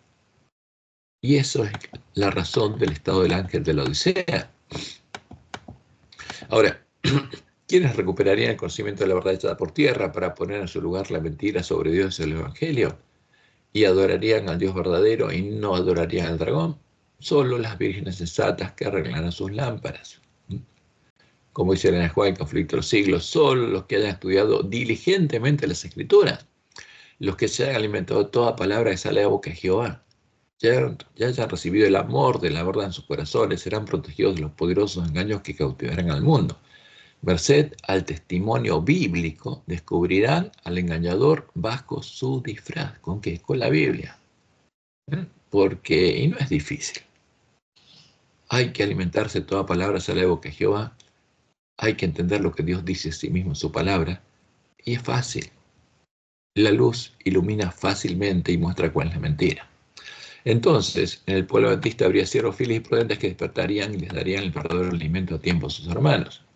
Como dice Elena, la profecía debe cumplirse. El Señor dice, aquí yo se envío al profeta Elías antes que venga el día de Jehová, grande y terrible. Ya dice, alguien tiene que venir con el espíritu y el poder de Elías. Primero, la iglesia tiene que estar en apostasía, la omega. Después, Acab, el dirigente del pueblo adventista, tiene que haberse casado con Jezabel. ¿No? ¿Y quién es Acab? La conferencia general, la asociación general. Tiene que haber establecido un pacto con Jezabel, se habrá casado con Jezabel. ¿No? ¿Y quién tiene que haber en la iglesia adventista? Profetas de Baal, que comen de la mesa de Acab y Jezabel. Y si no pueden comer. Y ahí Dios nos mandaría al profeta Elías. Y acercándose Elías a todo el pueblo, dijo, ¿hasta cuándo claudicaréis vosotros entre dos pensamientos? Si Jehová es Dios, seguidle, y si Baal, si el Dios de Jezabel, si el Dios de la Trinidad, id en pos de él. Ahora, ¿quieren hacer atrás de sus siervos que habrían copado el campo, como les mostró en Ajuay, y les estarían dando a comer y a beber al pueblo adventista de la comida y la bebida de los borrachos? Perseguirían a los siervos fieles a los que Dios enviara para impedirles despertar y darles el verdadero alimento a tiempo a sus hermanos, y buscarían arrancar la semilla de trigo, la semilla del reino, cuando fuera sembrada en nuestros corazones. Y habría un conflicto en nuestra iglesia, porque va a ser en la última generación, esta es la primera batalla, y la segunda es durante el fuerte pregón. Pero de esta primera batalla depende el resto. ¿Quién es, pues, dice Jesús, el siervo fiel y prudente, al cual puso su Señor sobre su casa, sobre las vírgenes dormidas, a la que es semejante el reino de los cielos? Jesús es claro, para que les dé el alimento a tiempo. Bienaventurado aquel siervo al cual, cuando su Señor venga, le haya haciendo así. De cierto os digo que sobre todos sus bienes pondrá. Pero si aquel siervo malo dijera en su corazón, mi señor tarda en venir, y comenzara a golpear a sus consiervos, a los que le dan el verdadero alimento a sus hermanos, y aún a comer y a beber con los borrachos, ¿y qué alimento le estarían dando estos ministros, el polantista? La comida y la bebida de los borrachos. Vendrá el Señor de aquel siervo en día que éste no espera y a la hora que no sabe, y lo castigará duramente y pondrá su parte con los hipócritas. Allí será el lloro y el crujir de dientes. ¿No? Es entonces cuando en nuestra iglesia, el campo de padres de familia, empezaría a germinar y a crecer juntos el trigo y la cizaña. Porque antes que fuera despertado por el polantista y recibiera el verdadero alimento a tiempo, y pudiera elegir sabiendo qué es lo que elige, Satanás no podría ser parte de su habitación. Por eso, después de ser despertados por el clamor de medianoche y escuchar la primera predicación del mensaje de los tres ángeles, el centro de conflicto entre Jehová y Satanás sería el siguiente, ¿no? Porque este es el tema más importante. Vamos aquí. ¿Cuál sería el centro de conflicto? ¿A quién elegimos nosotros libremente con nuestro Dios y Padre? ¿A Jehová o a Satanás? ¿A quién vamos a adorar? ¿A Jehová o a la Trinidad? Nosotros tenemos que elegirlo. Es una decisión nuestra. Nosotros elegimos la salvación, la vida o la muerte, la bendición o la maldición. No es Dios. Dios hace todo lo posible que nosotros podamos conocer cuál es la verdad, y hasta que la conozcamos, nos protege. Pero ¿qué va a pasar? Como Dios le mostró a Joel, primero escrito 118. Vi luego el tercer ángel. Dijo mi ángel acompañante, su obra es terrible, su misión es tremenda. Es el ángel que ha de separar el trigo de la cizaña y sellar o atar el trigo para el granero celestial. Estas cosas debieran absorber completamente la mente y la atención. ¿Por qué el tercer ángel? Porque nos avisa que si alguno adora a la bestia, a su imagen, a la Trinidad, ¿qué va a pasar con él? Si lo hace conscientemente, le está dando permiso a Satanás que lo haga parte de su sinagoga. Y los espíritus demonios lo van a hacer parte de su habitación y le van a dar poder y va a llegar incluso a hacer milagros en el nombre de Jesús. Y cuando Jesús venga, ¿qué le va a decir? Nunca os conocí, apartados de mí, hacedores de maldad, hijos del Padre maldad. ¿No? Y la próxima cita, ahí se borró el resto de la cita, pero es de la Review en General. Ahora voy a buscar la cita y la voy a corregir. Dice ella, el mensaje del tercer ángel no será comprendido por aquellos que se niegan a caminar en su gloria creciente. Y los tales llamarán una luz falsa a la luz que iluminará la tierra con su gloria. Ahora, ¿qué va a decir el mensaje del tercer ángel? ¿Cuál es la imagen de la bestia? Y la Trinidad es la imagen de la bestia. Es fácil verla porque es la imagen de la bestia romana, a la que el pueblo conocía a su Dios, no adoraba. Y el pueblo conoce a su Dios de tiempo, no la va a adorar. Y el que rechace ese mensaje y llama una luz falsa a la luz que iluminará la tierra con su gloria y adore a la imagen de la bestia, y Satanás lo va a hacer parte de su habitación. Y este es el tema del conflicto en este tiempo. ¿Quiénes decían? Nosotros. De esta elección consciente resultará si seremos parte de la simiente de la mujer y tendremos el nombre de Dios escrito en nuestras frentes, o si seremos parte de la simiente de la serpiente y tendremos la marca de Satanás en nuestras frentes y en nuestras manos. Ese es el tema. Y lo que tenemos que hacer es mostrar a nuestros hermanos la diferencia entre la verdad y la mentira, para que cada uno reciba el verdadero alimento a tiempo y pueda decidir racionalmente, ¿no? Y conociendo cuál es la verdad, conociendo la palabra de Dios, qué destino quiere para sí mismo, a quién va a adorar, si quiere recibir el sello de Dios y tener el nombre de Dios escrito en la frente y ser transformado en imagen de Jesús, o si quiere recibir la marca de la bestia y ser transformado en imagen de Satanás, adorando a la imagen de la bestia, a la Trinidad en este tiempo. Porque en nuestra iglesia el tema es ese. ¿A quién adoramos? ¿A Jehová o a la Trinidad? O al Dios de los arrianos, al Dios de Jaime Juárez y Urias Smith, que en sus creencias personales reflejaron la creencia en el Dios Padre y Dios Hijo del credo de Nicea, porque creían en lo mismo que creen los trinitarios, es la imagen de la bestia. ¿Quién tiene que decir eso? Nosotros. ¿Cómo? Haciendo como los hermanos berianos, arreglando nuestras lámparas, escuchando lo que Jehová dice, decimos en su palabra, y creyendo a toda palabra que sale de la boca de Jehová. De eso depende nuestra vida. Que Jehová los bendiga y los guarde y los guíe a toda verdad, y tengan un bendecido fin de sábado y una bendecida semana.